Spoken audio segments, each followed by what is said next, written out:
ഉണ്ടാവണമെന്നുണ്ടെങ്കിൽ external work ചെയ്യേണ്ടതായിട്ട് വരും. അതല്ലാത്ത പക്ഷം ഹൈ ടെമ്പറേച്ചറിൽ നിന്നും ലോവർ ടെമ്പറേച്ചറിലേക്ക് മാത്രമേ ഹീറ്റ് ട്രാൻസ്ഫർ ഉണ്ടായിരിക്കുകയുള്ളൂ. നമസ്കാരം, +1 ഫിസിക്സ് ക്ലാസ്സിലേക്ക് സ്വാഗതം. ഇന്ന് നമ്മൾ ഡിസ്കസ് ചെയ്യുന്നത് തെർമോഡൈനാമിക്സ് ആണ്. തെർമോഡൈനാമിക്സ് എന്നാൽ heat, temperature, interconversion of heat energy into other forms of energy ഇതെല്ലാം ഡിസ്കസ് ചെയ്യുന്ന ഭൗതിക ശാസ്ത്ര ശാഖയാണ്. ഇവിടെ ഏതാനും ഡെമോൺസ്ട്രേഷനുകൾ കാണിച്ചിട്ടുണ്ട്. ഹീറ്റ് എനർജി മെക്കാനിക്കൽ എനർജി അല്ലെങ്കിൽ യൂസ്ഫുൾ ഫോം ഓഫ് വർക്ക് ആയിട്ട് കൺവേർട്ട് ചെയ്യുന്ന പ്രോസസ്സുകളാണ് ഇവിടെ എല്ലാം കാണിച്ചിരിക്കുന്നത്. നോക്കുക. ഇനി നമുക്ക് തെർമോഡൈനാമിക് സ്റ്റേറ്റ് വേരിയബിൾസ് എന്താണെന്നും ഇക്വേഷൻ ഓഫ് സ്റ്റേറ്റ്സ് എന്താണെന്നും മനസ്സിലാക്കാം. തെർമോഡൈനാമിക് സ്റ്റേറ്റ് വേരിയബിൾസ് എന്നാൽ ഒരു തെർമോഡൈനാമിക് സിസ്റ്റത്തിന്റെ ഇക്വിലിബ്രിയം ഡിസ്കസ് ചെയ്യാൻ ആവശ്യമായ ഘടകങ്ങളാണ്. Temperature, pressure, volume, mass, internal energy ഇവയെല്ലാമാണ് തെർമോഡൈനാമിക് സ്റ്റേറ്റ് വേരിയബിൾസ് എന്നറിയപ്പെടുന്നത്.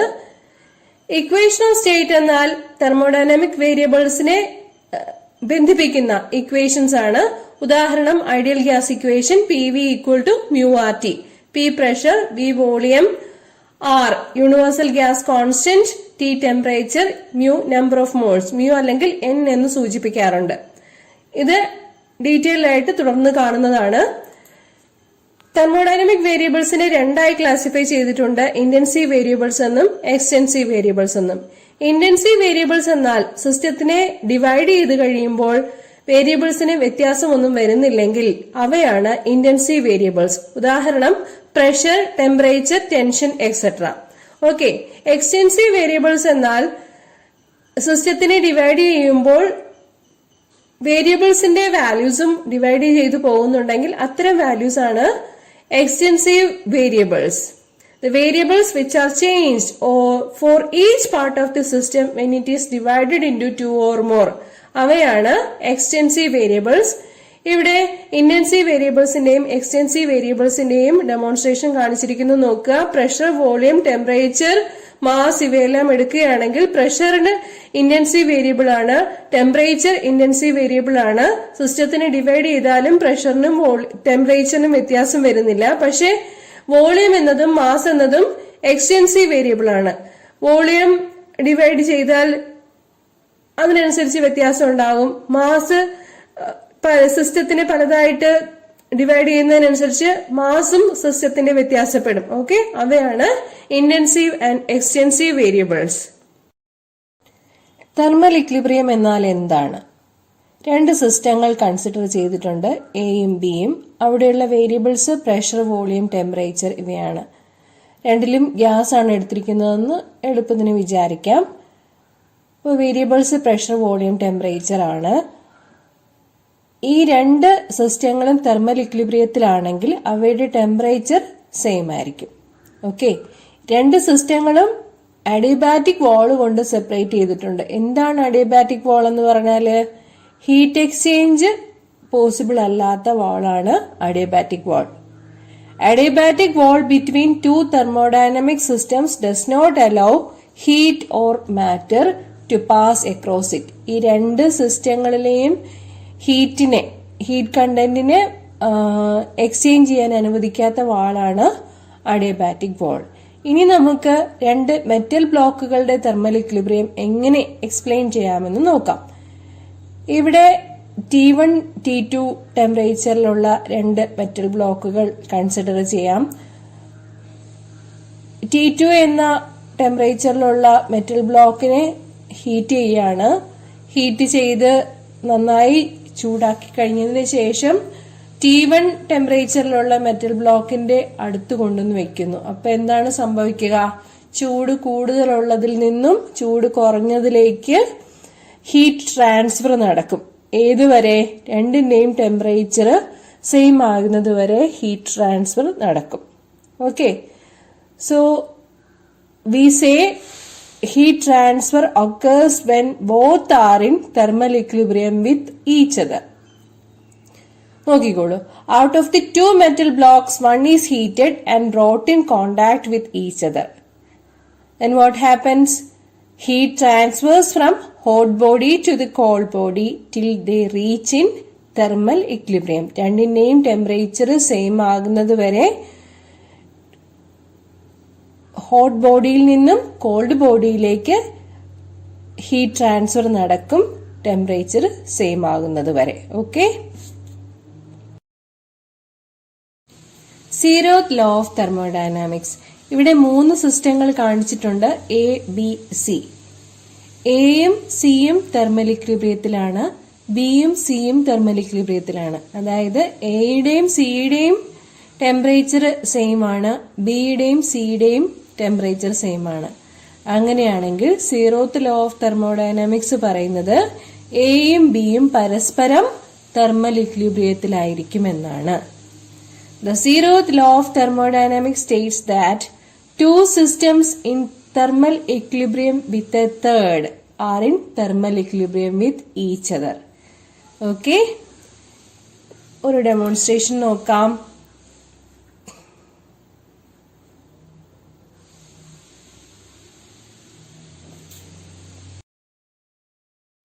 Heat, internal energy and work, ഈ കാര്യങ്ങളാണ് മനസ്സിലാക്കാനുള്ളത്. ഊഷ്മാവും താപവും തമ്മിലുള്ള വ്യത്യാസം എന്താണ്? ഊഷ്മാവ് എന്നാൽ ടെമ്പറേച്ചർ, താപം എന്നാൽ ഹീറ്റ്, താപോർജം ഹീറ്റ് എനർജി. ഓക്കെ. ഊഷ്മാവിലുള്ള വ്യത്യാസം കാരണം രണ്ടോ അതിലധികമോ സിസ്റ്റവും സറൗണ്ടിങ്സും തമ്മിലോ കൈമാറ്റം ചെയ്യപ്പെടുന്ന ഊർജ രൂപമാണ് താപോർജം അല്ലെങ്കിൽ heat energy. Heat is the form of energy transferred between two or more systems or systems and its surroundings by virtue of temperature difference. ഊഷ്മാവിലുള്ള വ്യത്യാസം കാരണം കൈമാറ്റം ചെയ്യപ്പെടുന്ന ഊർജ രൂപമാണ് ഹീറ്റ്. ടെമ്പറേച്ചർ ഡിഫറൻസ് കാരണം ട്രാൻസ്ഫർ ചെയ്യപ്പെടുന്നത് ഹീറ്റ് എനർജിയാണ്. ഓക്കെ. ഗ്യാസ് മോളിക്യൂൾസിനെ കൺസിഡർ ചെയ്യുമ്പോൾ ഇന്റേണൽ എനർജി എന്നാൽ കൈനറ്റിക് എനർജിയുടെയും പൊട്ടൻഷ്യൽ എനർജിയുടെയും തുകയാണ്. ഇനി നമുക്ക് ഒരു സിലിണ്ടറിൽ എടുത്തിരിക്കുന്ന ഗ്യാസ് മോളിക്യൂൾസിനെ കൺസിഡർ ചെയ്യാം. ഗ്യാസ് സിലിണ്ടറിൽ എടുത്തിരിക്കുന്നു, അതിനൊരു പിസ്റ്റൺ കണക്ട് ചെയ്ത് കൊടുത്തിട്ടുണ്ട്. ഗ്യാസ് മോളിക്യൂൾസിനെ ഹീറ്റ് ചെയ്യുന്നു. ഹീറ്റ് ചെയ്യുമ്പോൾ മോളിക്യൂൾസിന്റെ കൈനറ്റിക് എനർജി ഇൻക്രീസ് ചെയ്യും. കൈനറ്റിക് എനർജി ഇൻക്രീസ് ചെയ്യുന്നതോടൊപ്പം തന്നെ ഇവ എക്സ്പാൻഡ് ചെയ്യും, വോളിയം കൂടും. അപ്പോഴേക്കും ആ കിട്ടുന്ന എനർജി എക്സ്റ്റേണൽ വർക്ക് ചെയ്യാനും പ്രയോജനപ്പെടുത്തുന്നുണ്ട്. അതായത് ഇവിടുത്തെ നമ്മുടെ ചക്രം കറക്കാനായിട്ടും പ്രയോജനപ്പെടുത്തുന്നുണ്ട്. Okay. When heat is given to a system, the system use part of its energy to increase the kinetic energy of the molecules and the remaining part to do external work. Gas മോളിക്യൂൾസിന്റെ temperature കൂടുമ്പോഴേക്കും മോളിക്യൂൾസിന്റെ energy കൂടും, kinetic energy കൂടും. അതുപോലെ എക്സ്പാൻഷന്റെ ഫലമായിട്ട് external work ചെയ്യാനും സാധിക്കും. Okay. ഈ ചക്രത്തിനെ കറക്കുന്നതാണ് ഇപ്പോൾ ഇവിടെ എക്സാമ്പിൾ ആയിട്ട് കാണിച്ചിരിക്കുന്നത്. മറ്റ് പല ഫോം ഓഫ് യൂസ്ഫുൾ വർക്കായിട്ടും എക്സ്പാൻഷന്റെ സമയത്തുണ്ടാകുന്ന ഇന്റേണൽ എനർജിയെ പ്രയോജനപ്പെടുത്താനായിട്ട് സാധിക്കും. ഹീറ്റ്, ഇന്റേണൽ എനർജി, വർക്ക്, ഈ ഭാഗത്ത് നമ്മൾ കണ്ട കാര്യങ്ങൾ ഫസ്റ്റ് ലോ ഓഫ് തെർമോഡൈനാമിക്സ് ആയിട്ട് ഡിസ്കസ് ചെയ്യാം. The first law of thermodynamics states that the amount of heat given to a system is equal to the sum of the increases in internal energy of the system and the external work done. ഒരു സിസ്റ്റത്തിലേക്ക് നമ്മൾ heat energy കൊടുക്കുകയാണ്. Delta Q amount of heat energy ആണ് കൊടുക്കുന്നതെന്ന് വിചാരിക്കുക. അത് 2 പർപ്പസിന് വേണ്ടി ഉപയോഗിക്കപ്പെടും. ഒന്ന് ഇന്റേണൽ എനർജി കൂട്ടാൻ, മറ്റൊന്ന് എക്സ്പാൻഷന് വേണ്ടിയിട്ടുള്ള വർക്ക് ചെയ്യാൻ. ഇന്റേണൽ എനർജി കൂട്ടാൻ വേണ്ടി ഹീറ്റ് എനർജി പ്രയോജനപ്പെടുത്തുന്നു എന്ന് പറയുമ്പോൾ ഗ്യാസ് മോളിക്യൂൾസിന്റെ കാര്യത്തിലാണെങ്കിൽ ഗ്യാസ് മോളിക്യൂൾസിന്റെ സ്റ്റേറ്റിന് വ്യത്യാസം വരുന്നില്ല. അതുകൊണ്ട് തന്നെ പൊട്ടൻഷ്യൽ എനർജിക്ക് വേണ്ടിയിട്ട് ആ ഇന്റേണൽ എനർജി പ്രയോജനപ്പെടുത്തുന്നില്ല. പക്ഷെ ടെമ്പറേച്ചർ കൂടുന്നുണ്ട്. അപ്പോൾ കൈനറ്റിക് എനർജിയാണ് കൂടുന്നത്. കൈനറ്റിക് എനർജി കൂടുന്നു, അതിന്റെ ഫലമായിട്ട് എക്സ്പാൻഷൻ ഉണ്ടാകുന്നു, ഗ്യാസ് എക്സ്പാൻഡ് ചെയ്യുന്നു. Okay. So change in internal energy of the system അത് കാണപ്പെടുന്നത് കൈനറ്റിക് എനർജി ഇൻക്രീസ് ആയിട്ടാണ്. That is delta U. ഇനി ഡെൽറ്റ ഡബ്ല്യു എന്ന് പറഞ്ഞാൽ എന്താണ്? നമുക്കറിയാം, വർക്ക് എന്നാൽ ഫോഴ്സ് ഇൻറ്റു ഡിസ്പ്ലേസ്മെന്റ് ആണ്. Okay, force into displacement gas മോളിക്യൂൾസിന്റെ കാര്യത്തിലാണെങ്കിൽ ഫോഴ്സ് എന്നാൽ പ്രഷർ ഇൻറ്റു ഏരിയ ആണ്. Pressure into area. പിന്നെ ഗ്യാസ് എക്സ്പാൻഡ് ചെയ്യുമ്പോൾ ആ ഡിസ്പ്ലേസ്മെന്റ് എന്ന് പറഞ്ഞാൽ വോളിയത്തിലുണ്ടാകുന്ന വ്യത്യാസം, എത്രത്തോളം ഡിസ്പ്ലേസ് ചെയ്ത് ഗ്യാസ് പിസ്റ്റൺ മാറുന്നു എന്നുള്ളത്, അതാണ് ഡിസ്പ്ലേസ്മെന്റ് എന്നതുകൊണ്ട് ഉദ്ദേശിക്കുന്നത്. അപ്പോൾ ഗ്യാസ് എക്സ്പാൻഡ് ചെയ്യുന്നതിന്റെ ഫലമായിട്ട് ഏരിയ ഇൻറ്റു ഡിസ്പ്ലേസ്മെന്റ് എന്ന് പറയുന്നത് ചേഞ്ച് ഇൻ വോളിയം ആയിട്ട് കൺസിഡർ ചെയ്യാൻ പറ്റുന്നതാണ്. Okay, so delta W is equal to P into delta V, pressure into change in volume. This is first law of thermodynamics. Delta Q equal to delta U plus delta W. Okay, work done is force into displacement. Force എന്നാൽ pressure into area. പിന്നെ ഡിസ്പ്ലേസ്മെന്റും കൂടി consider ചെയ്യുമ്പോൾ pressure into area into displacement എന്ന് പറയും. Area into displacement എന്നുള്ളതാണ് change in volume. Piston എത്രത്തോളം displace ചെയ്തു എന്നുള്ളതാണ് change in volume. So delta W equal to P delta V. This is first law of thermodynamics. The amount of heat energy given to the system, delta Q, is used to increase the internal energy of the gas molecules and for work done during expansion. What is an isothermal process? An isothermal process is one in which the pressure and volume of the system change but temperature remains constant. പ്രഷറും വോളിയവും change ചെയ്യും, പക്ഷേ temperature constant ആയിട്ട് നിലനിർത്തുന്ന പ്രോസസ്സാണ് isothermal process എന്നറിയപ്പെടുന്നത്. വെറുതെ അങ്ങ് temperature constant ആയിട്ട് നിർത്താനൊന്നും പറ്റില്ല. അതിന് ചില കണ്ടീഷൻസ് സാറ്റിസ്ഫൈ ചെയ്യേണ്ടതായിട്ടുണ്ട്. ഏതെല്ലാമാണ് ആ കണ്ടീഷനുകൾ? First condition, the walls of the container must be perfectly conducting to allow free exchange of heat between the system and the surroundings. Temperature constant ആയിട്ട് മെയിൻറ്റെയിൻ ചെയ്യണമെന്നുണ്ടെങ്കിൽ നമ്മൾ എടുത്തിരിക്കുന്ന വെസലിന്റെ, ഗ്യാസിനെ ഹീറ്റ് ചെയ്യാൻ എടുത്തിരിക്കുന്ന വെസലിന്റെ വാൾസ് കണ്ടക്ടിങ് വാൾസ് ആയിരിക്കണം. It should allow free exchange of heat between the system and the surroundings. Okay, compression പ്രോസസ്സും ഉണ്ടാവും, expansion പ്രോസസ്സും ഉണ്ടായിരിക്കും. അപ്പോൾ ഈ പ്രോസസ്സ് വളരെ സ്ലോ ആയിട്ട് നടക്കുന്നതായിരിക്കണം. So that there should be sufficient time for the exchange of heat. Okay, കംപ്രഷനും എക്സ്പാൻഷനും ഒക്കെ നടക്കുമ്പോൾ അവിടെ ഹീറ്റ് എക്സ്ചേഞ്ച് നടത്തി ടെമ്പറേച്ചർ കോൺസ്റ്റന്റ് ആയിട്ട് മെയിൻറ്റെയിൻ ചെയ്യാനുള്ള സമയം ആവശ്യം പോലെ കിട്ടണം. Process should be very slow so that the temperature is maintained constant throughout the process. Isothermal processന്റെ ഇക്വേഷൻ എന്താവും എന്ന് നോക്കാം. നമ്മളിവിടെ certain mass of ideal gas consider ചെയ്തിരിക്കുകയാണ്. അതിനൊരു പിസ്റ്റൺ പ്രൊവൈഡ് ചെയ്തിട്ടുണ്ട്. അതിന്റെ വാൾസ് എന്ന് പറയുന്നത് പെർഫെക്റ്റ്ലി കണ്ടക്ടിംഗ് ആണ്. Free exchange of heat between system and surroundings possible ആണ്. P1 V1 T ആണ് ആദ്യം ഉള്ള പ്രഷറും വോളിയവും. ടെമ്പറേച്ചറും ഗ്യാസിനെ ഹീറ്റ് ചെയ്ത് എക്സ്പാൻഡ് ചെയ്യാൻ അനുവദിക്കുന്നു. അതിനുശേഷം പ്രഷറും വോളിയവും ടെമ്പറേച്ചറും ഇങ്ങനെയാവുന്നു P2 V2 T. Temperature through out the process constant ആക്കി മെയിൻറ്റെയിൻ ചെയ്തിരിക്കുകയാണ്. പ്രഷറും വോളിയവും കൂടി എടുത്ത് ഗ്രാഫ് വരയ്ക്കുന്നതിനാണ് ഐസോതെർമൽ പ്രോസസ്സിന്റെ ഗ്രാഫ് PV ഡയഗ്രം എന്ന് പറയുന്നത്. ഗ്രാഫിന്റെ ഷേപ്പ് ഇവിടെ കാണിച്ചിരിക്കുന്നത് പോലെ ആയിരിക്കും.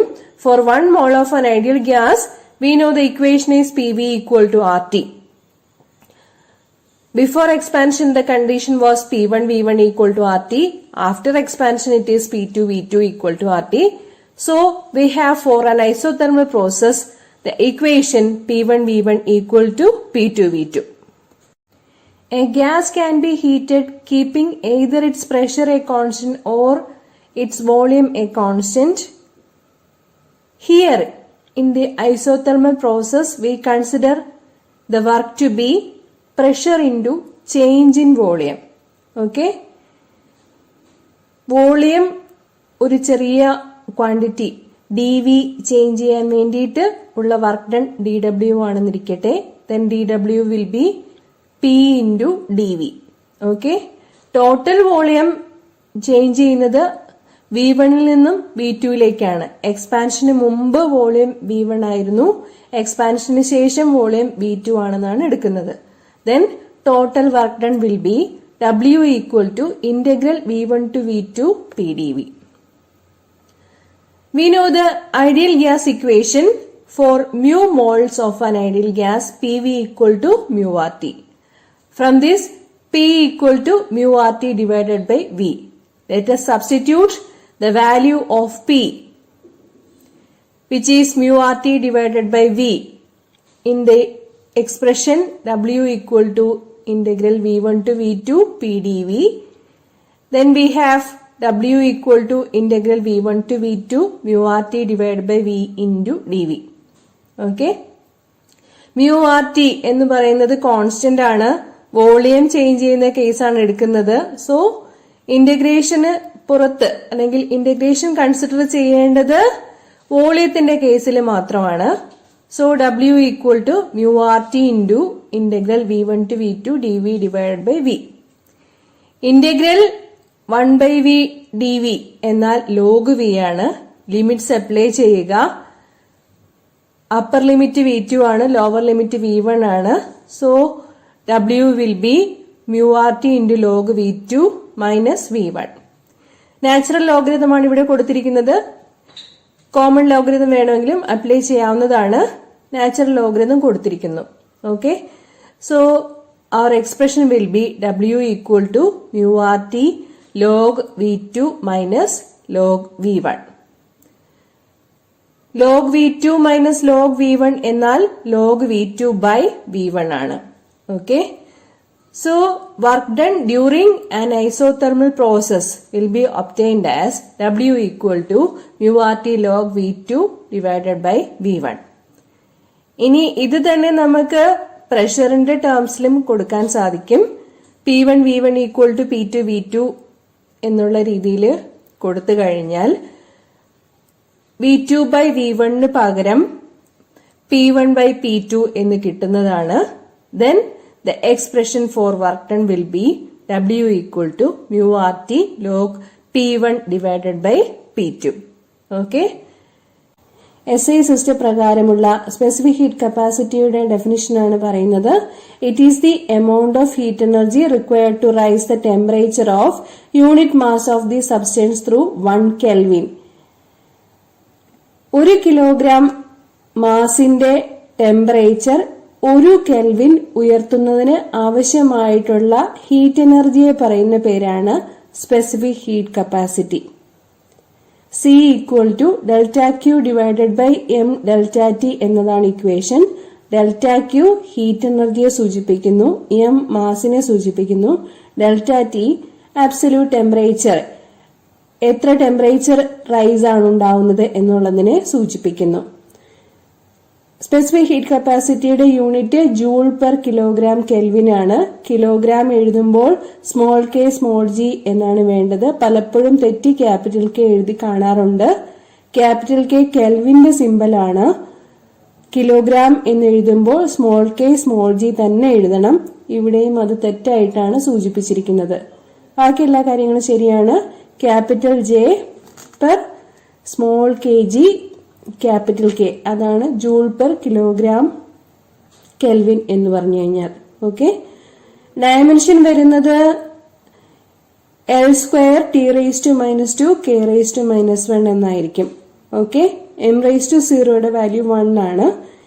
M, L, T, K ഇവയെല്ലാം ചേർത്ത് സ്റ്റാൻഡേർഡ് ആയിട്ട് പറയുമ്പോഴാണ് M⁻�0, L² T⁻²2 K⁻⁻1 എന്ന് പറയുന്നത്.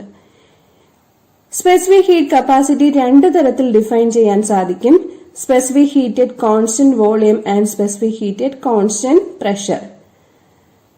ഗ്യാസിനെ വോളിയം കോൺസ്റ്റന്റ് ആക്കി വെച്ചുകൊണ്ടും അതിന്റെ ടെമ്പറേച്ചർ ഉയർത്തുവാൻ സാധിക്കും. പ്രഷർ കോൺസ്റ്റന്റ് ആക്കി വെച്ചുകൊണ്ടും ടെമ്പറേച്ചർ ഉയർത്താൻ സാധിക്കും. What is meant by specific heat at constant volume? അതിനെ സൂചിപ്പിക്കുന്നത് C(V) എന്നാണ്. സ്പെസിഫിക് ഹീറ്റഡ് കോൺസ്റ്റന്റ് വോളിയം എന്നാൽ it is the amount of heat required to raise the temperature of unit mass of the gas at constant volume through 1 Kelvin. Okay, ഇതിനെയാണ് specific heat at constant volume എന്ന് പറയുന്നത്. CV എന്ന അക്ഷരം കൊണ്ടാണ് സൂചിപ്പിക്കുക. Constant volume എന്ന് മനസ്സിലാക്കാൻ വേണ്ടിയിട്ടാണ് C(V) എന്ന് കൊടുക്കുന്നത്. Okay, CV = ΔQ / m ΔT. Unit mass 1 kilogram ആണെങ്കിൽ CV = ΔQ / ΔT at constant volume. Okay, ഇനി നമുക്ക് specific heat at constant pressure CP എന്താണെന്ന് മനസ്സിലാക്കാം. ഗ്യാസിനെ ടെമ്പറേച്ചർ ഉയർത്തുന്നതിന് വേണ്ടിയിട്ട് പ്രഷർ കോൺസ്റ്റന്റ് ആക്കി വെച്ചുകൊണ്ട് വോളിയം കോൺസ്റ്റന്റ് ആക്കി വെച്ചുകൊണ്ട് ഹീറ്റ് ചെയ്യാൻ സാധിക്കും. പ്രഷർ കോൺസ്റ്റന്റ് ആക്കി വെച്ചുകൊണ്ട് 1 കെൽവിൻ റൈസ് ടെമ്പറേച്ചറിൽ ഉണ്ടാക്കുന്നതിന് വേണ്ടി ആവശ്യമായിട്ടുള്ള എമൗണ്ട് ഓഫ് ഹീറ്റ് എനർജി, അതിനെ പറയുന്ന പേരാണ് 1 കിലോഗ്രാം ഗ്യാസിന്റെ specific heat at constant pressure.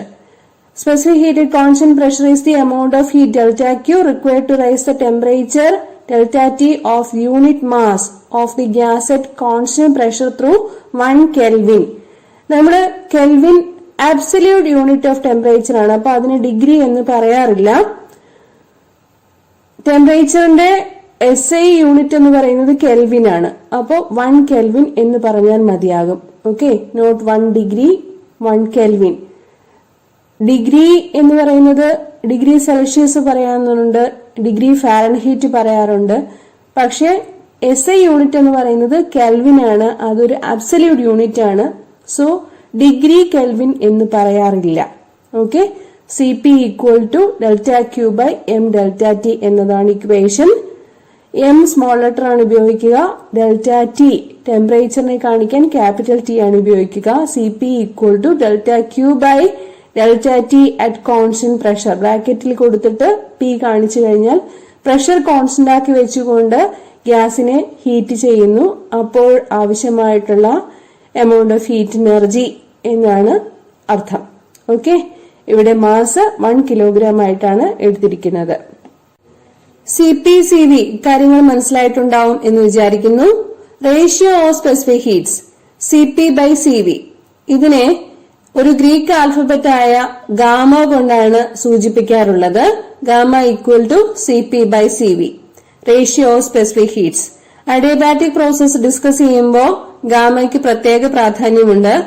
Adiabatic പ്രോസസ്സിൽ ഗാമയെ പറയുന്ന പേര് അഡിയബാറ്റിക് ഇൻഡെക്സ് എന്നാണ്.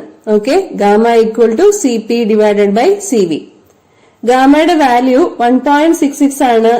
ഒരു ഐഡിയൽ മോണോ അറ്റോമിക് ഗ്യാസിനെ സംബന്ധിച്ചിടത്തോളം gamma = 1.4 for air, which is predominantly a diatomic gas. ഗാമയ്ക്ക് യൂണിറ്റ് ഇല്ല. റേഷ്യോ ഓഫ് സ്പെസിഫിക് ഹീറ്റ്സ് അല്ലേ, CP/CV. അതുകൊണ്ട് ഗാമ യൂണിറ്റ് ഇല്ലാത്ത, ഡയമെൻഷൻ ഇല്ലാത്ത ഒരു ക്വാണ്ടിറ്റിയാണ്. തെർമോഡൈനാമിക്സ് എന്ന 12ാം അധ്യായത്തിന്റെ ആദ്യത്തെ ക്ലാസ്സിൽ എന്തൊക്കെയാണ് തെർമോഡൈനാമിക് വേരിയബിൾസ് എന്ന് ഡിസ്കസ് ചെയ്തിരുന്നു. Pressure, volume, temperature, heat energy ഇവയെല്ലാമാണ് തെർമോഡൈനാമിക് വേരിയബിൾസ് എന്ന് പറയുന്നത്. എന്താണ് ഒരു അഡിയബാറ്റിക് പ്രോസസ്? പ്രഷറും വോളിയവും ടെമ്പറേച്ചറും എല്ലാം ചേഞ്ച് ചെയ്യും. പക്ഷെ ഹീറ്റ് എനർജി എക്സ്ചേഞ്ച് ഇല്ലാത്ത ഒരു പ്രോസസ്സിനെയാണ് എന്ത് പറയുക? അഡിയബാറ്റിക് പ്രോസസ് എന്ന് പറയുക. അല്ലെങ്കിൽ ΔQ remains constant, no exchange of heat energy between the system and the surroundings. അങ്ങനെയുള്ള പ്രോസസ്സിനെയാണ് അഡിയബാറ്റിക് പ്രോസസ് എന്ന് പറയുക. A change in pressure, volume and temperature of a system without exchange of heat energy between the system and the surroundings is called an adiabatic process. ഇപ്പൊ ഇവിടെ adiabatic പ്രോസസ്സിന് non conducting piston ആണ്, non conducting വാൾ ആണ്. നമ്മള് isothermal process പറഞ്ഞപ്പോഴേക്കും diathermic വാൾ ആണെന്ന് പറഞ്ഞിരുന്നു. അതായത് slow process ആണ്, heat exchange സറൗണ്ടിങ്സുമായിട്ട് ഉണ്ടായിരിക്കണം, ടെമ്പറേച്ചർ കോൺസ്റ്റന്റ് ആക്കി മെയിൻറ്റെയിൻ ചെയ്യണം എന്നൊക്കെ പറഞ്ഞു. ഇവിടെ പക്ഷേ നോൺ കണ്ടക്ടിങ് വാൾ ആയിരിക്കണം, ഹീറ്റ് എക്സ്ചേഞ്ച് പാടില്ല. സിസ്റ്റത്തിന്റെ ഹീറ്റ് സറൗണ്ടിങ്സുമായിട്ട് എക്സ്ചേഞ്ച് ചെയ്യാൻ പാടില്ല, അല്ലെങ്കിൽ സറൗണ്ടിങ്സിൽ നിന്നും ഹീറ്റ് എക്സ്ചേഞ്ച് സിസ്റ്റത്തിലേക്ക് പാടില്ല. ഓക്കെ, അങ്ങനെയുള്ളൊരു പ്രോസസ്സാണ് adiabatic process. Delta Q equal to 0 for an adiabatic process. ഇവിടെ നമ്മള് അഡിയബാറ്റിക് കർവ് കാണുമ്പോൾ PV ഡയഗ്രാം പ്രഷറും വോളിയവും കൂടി എടുത്തിട്ട് അഡിയബാറ്റിക് പ്രോസസ്സിന്റെ ഗ്രാഫ് വരയ്ക്കുമ്പോൾ കിട്ടുന്ന ഷേപ്പാണ് കാണിച്ചിരിക്കുന്നത്. ഇനി നമുക്ക് what is the work done during an adiabatic process എന്ന് കാണാം. അഡിയബാറ്റിക് പ്രോസസ്സിലെ വർക്ക് ഡണ്ണിനുള്ള എക്സ്പ്രഷൻ ആണ് നമ്മൾ ഡിറൈവ് ചെയ്യാൻ പോകുന്നത്. അഡിയബാറ്റിക് പ്രോസസ്സിന്റെ equation PV raise to gamma equal to a constant എന്നാണ്. ഗാമ എന്നാൽ ratio of specific heat CP/CV. അതിന് അഡിയബാറ്റിക് ഇൻഡെക്സ് എന്നും പറയാറുണ്ട്. നമ്മള് ഗ്യാസ് എക്സ്പാൻഡ് ചെയ്യുന്ന കേസാണ് കൺസിഡർ ചെയ്യുന്നത്. ആദ്യം വോളിയം V1 ആയിരുന്നു, പിന്നീട് വോളിയം V2 ആയെന്ന് വിചാരിക്കുക. വർക്ക് ഡൺ എന്നാൽ ഫോഴ്സ് ഇൻറ്റു ഡിസ്പ്ലേസ്മെന്റ് ആണെന്ന് നമുക്കറിയാം. ഗ്യാസിന്റെ കേസ് പറയുമ്പോൾ ഫോഴ്സ് എന്നാൽ പ്രഷർ ഇൻറ്റു ഏരിയ ആണ്. പിസ്റ്റൺ മൂവ് ചെയ്യുന്ന കേസ് കൺസിഡർ ചെയ്യുമ്പോൾ ഏരിയ ഇൻറ്റു ഡിസ്പ്ലേസ്മെന്റ് എന്ന് പറയുന്നത് ആ പിസ്റ്റൺ മൂവ് ചെയ്ത ചേഞ്ച് ഇൻ വോളിയം അതായിരിക്കും. Okay, so force into displacement എന്നുള്ളത് pressure into change in volume ആയിരിക്കും. ഗ്യാസിന്റെ കേസിലുള്ള work done, okay, gas expand ചെയ്യുമ്പോഴുള്ള work done. So W equal to integral V1 to V2 PdV എന്ന് എഴുതാൻ പറ്റും. നമ്മൾക്ക് പ്രഷറിന് സബ്സ്റ്റിറ്റ്യൂട്ട് ചെയ്ത് കൊടുക്കണം. അതായത് PV raise to gamma equal to a കോൺസ്റ്റന്റിൽ നിന്നും P എന്ന എക്സ്പ്രഷൻ കോൺസ്റ്റന്റിന് പകരം C കൊടുത്തു കഴിഞ്ഞാൽ C/V റേസ് ടു ഗാമ എന്ന് കൊടുക്കാവുന്നതാണ്. Okay, therefore work done W equal to integral V1 to V2 C/V raised to gamma into dV. Okay. What is integral V raised to minus gamma dV?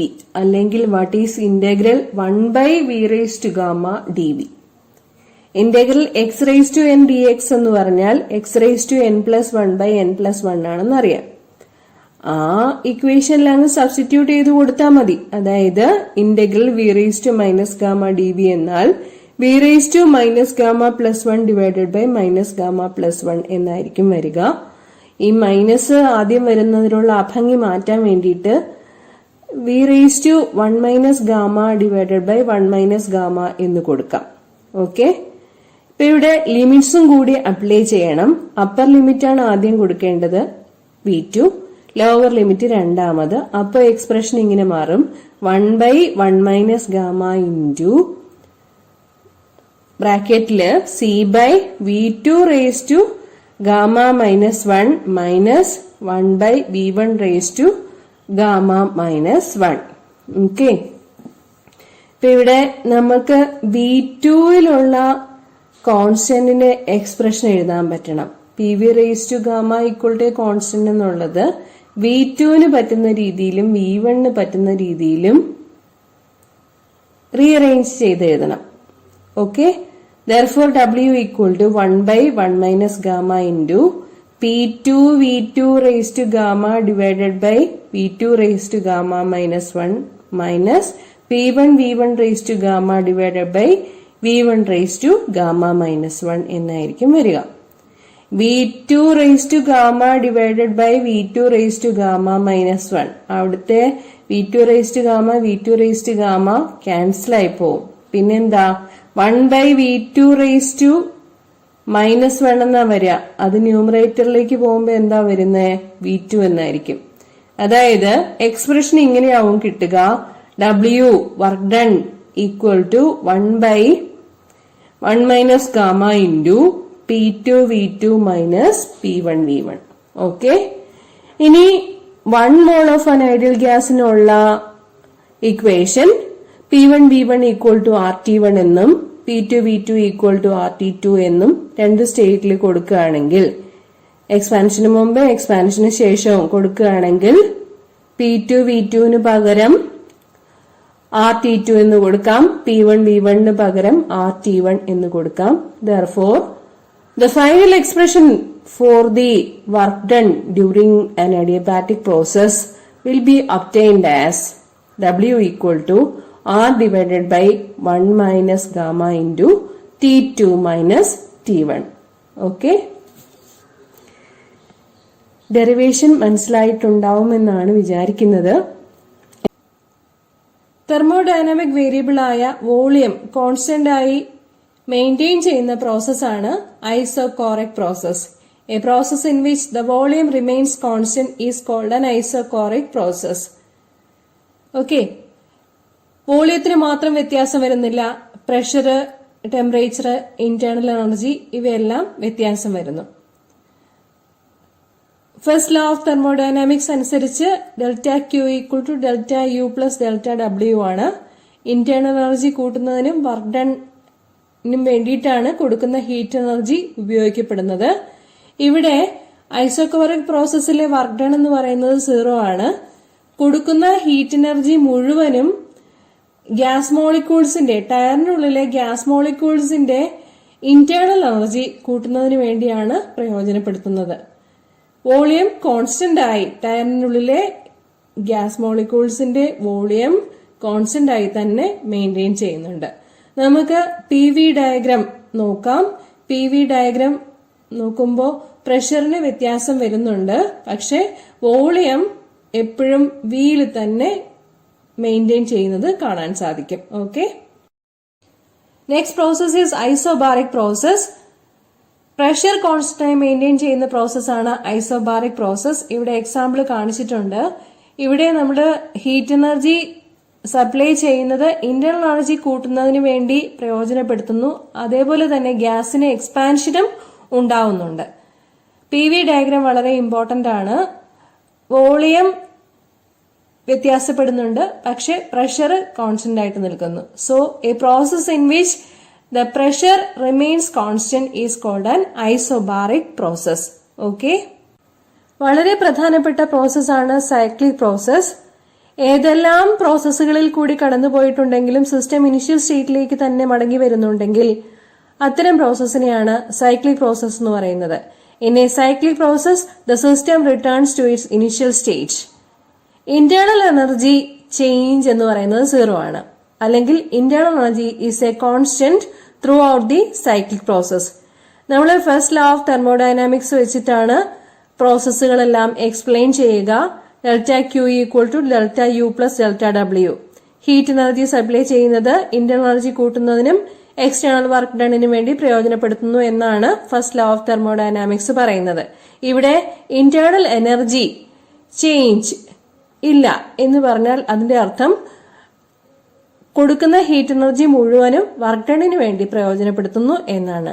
Delta Q equal to delta U plus delta W. If delta U equal to 0 then delta Q equal to delta W. Okay. Correction ഒന്ന് ശ്രദ്ധിച്ചോണം. Delta Q equal to delta U plus delta W എന്നാണ്. Cyclic പ്രോസസ്സിന് condition delta U equal to 0 എന്നാണ്. Internal energy is a constant. Okay. Next is a very important topic, heat engines. Heat engines are machines or devices which convert heat energy into mechanical energy. Heat എനർജിയെ mechanical എനർജിയായി convert ചെയ്യുന്ന ഡിവൈസുകളെയാണ് heat എഞ്ചിനുകൾ എന്ന് പറയുന്നത്. 4 പ്രധാനപ്പെട്ട ഭാഗങ്ങൾ ഏതെല്ലാമാണെന്ന് കൊടുത്തിട്ടുണ്ട്. ഒരു ഹോട്ട് ബോഡി ഉണ്ടായിരിക്കും, which is always kept at a high temperature T1, which is called the hot reservoir or the source. Then a working substance, then an insulating stand, then a cold body which is always kept at a low temperature T2, which is called the cold reservoir or the sink. ഈ reservoir എന്നുള്ള concept വളരെ പ്രധാനപ്പെട്ടതാണ്. നമ്മുടെ കടല് പോലെയാണത്. കടലിൽ നിന്ന് എത്ര വെള്ളം എടുത്തു കഴിഞ്ഞാലും കടൽ വെള്ളത്തിന്റെ അളവിന് വ്യത്യാസം ഉണ്ടാവില്ല. അതുപോലെ കടലിലേക്ക് എത്ര വെള്ളം വന്ന് ചേർന്നാലും അപ്പോഴും കടല് തന്നെ ആയിരിക്കും. അതാണ് റിസർവോയർ എന്നുള്ള കൺസെപ്റ്റ്. എത്ര ക്വാണ്ടിറ്റി ഓഫ് ഹീറ്റ് എടുത്തു കഴിഞ്ഞാലും ഹോട്ട് റിസർവോയർ എപ്പോഴും ഹൈ ടെമ്പറേച്ചറിൽ T1 തന്നെയായിരിക്കും. അതുപോലെ എത്ര ക്വാണ്ടിറ്റി ഓഫ് ഹീറ്റ് വന്നു ചേർന്നാലും എത്ര ക്വാണ്ടിറ്റി ഓഫ് ഹീറ്റ് റിജക്ട് ചെയ്താലും കോൾഡ് റിസർവോയർ എപ്പോഴും ലോ ടെമ്പറേച്ചർ T2 തന്നെയായിരിക്കും. ഓക്കെ, സ്കീമാറ്റിക് റെപ്രസെന്റേഷൻ ഇവിടെ കൊടുത്തിട്ടുണ്ട്. നമ്മുടെ വർക്കിംഗ് സബ്സ്റ്റൻസ് ഒരു quantity of heat Q1 hot റിസർവോയറിൽ നിന്ന് അബ്സോർബ് ചെയ്യും. അതിന്റെ ഒരു ഭാഗം യൂസ്ഫുൾ വർക്കായി കൺവേർട്ട് ചെയ്യും. ബാക്കിയുള്ള ക്വാണ്ടിറ്റി ഓഫ് ഹീറ്റ് കോൾഡ് റിസർവോയറിലേക്ക് റിജക്ട് ചെയ്യും. Okay, the working substance absorbs a quantity of heat Q1 at temperature T1 from the source, which converts a part of it into useful work and reject the rest into the sink Q2 at T2. ഈ process ഒരു cycle ആയിട്ട് ഇങ്ങനെ നടന്നുകൊണ്ടേയിരിക്കും.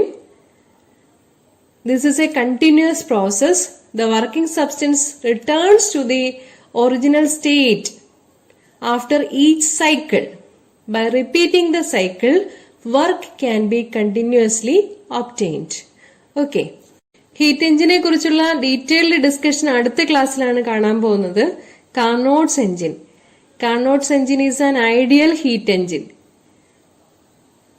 പ്രധാനപ്പെട്ട പ്രോസസ്സുകളെല്ലാം detailed ആയിട്ട് Carnot's engine discuss ചെയ്യുമ്പോൾ കാണാം.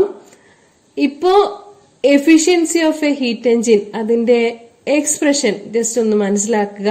It is given by eta equal to W divided by Q1.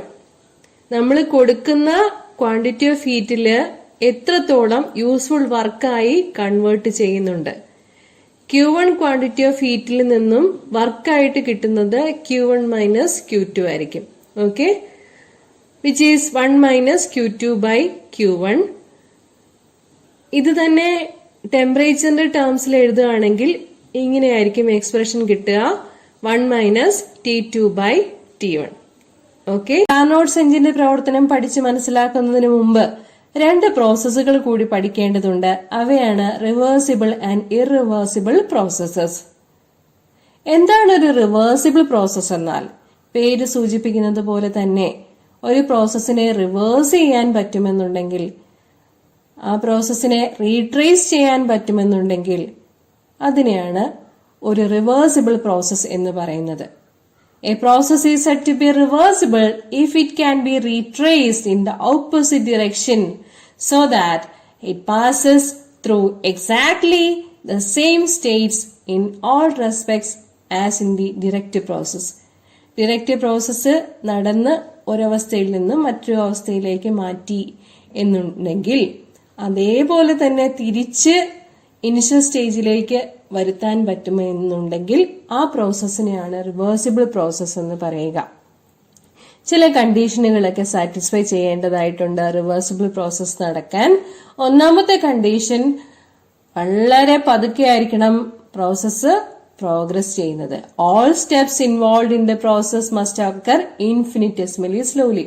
വളരെ ഫാസ്റ്റ് ആയിട്ടാണ് കംപ്രഷനോ എക്സ്പാൻഷനോ ഒക്കെ ഗ്യാസിന്റെ കാര്യത്തിൽ നടക്കുന്നതെന്നുണ്ടെങ്കിൽ അവിടെ ഒരിക്കലും റിവേഴ്സിബിൾ എന്നുള്ള കൺസെപ്റ്റ് ഓർക്കാൻ പോലും പറ്റില്ല. പക്ഷെ വളരെ പതുക്കെയാണ് പ്രോസസ്സ് പ്രോഗ്രസ് എന്നുണ്ടെങ്കിൽ റിവേഴ്സിബിൾ പ്രോസസ് എന്നുള്ള ആ ഒരു കൺസെപ്റ്റിനോട് അടുത്തെത്താൻ പറ്റുന്നതാണ്. ഓക്കെ, രണ്ടാമത്തെ കണ്ടീഷൻ, ഡിസിപ്പേറ്റീവ് ഫോഴ്സസ് ആയിട്ടുള്ള friction, viscosity, electrical resistance etcetera must be completely absent.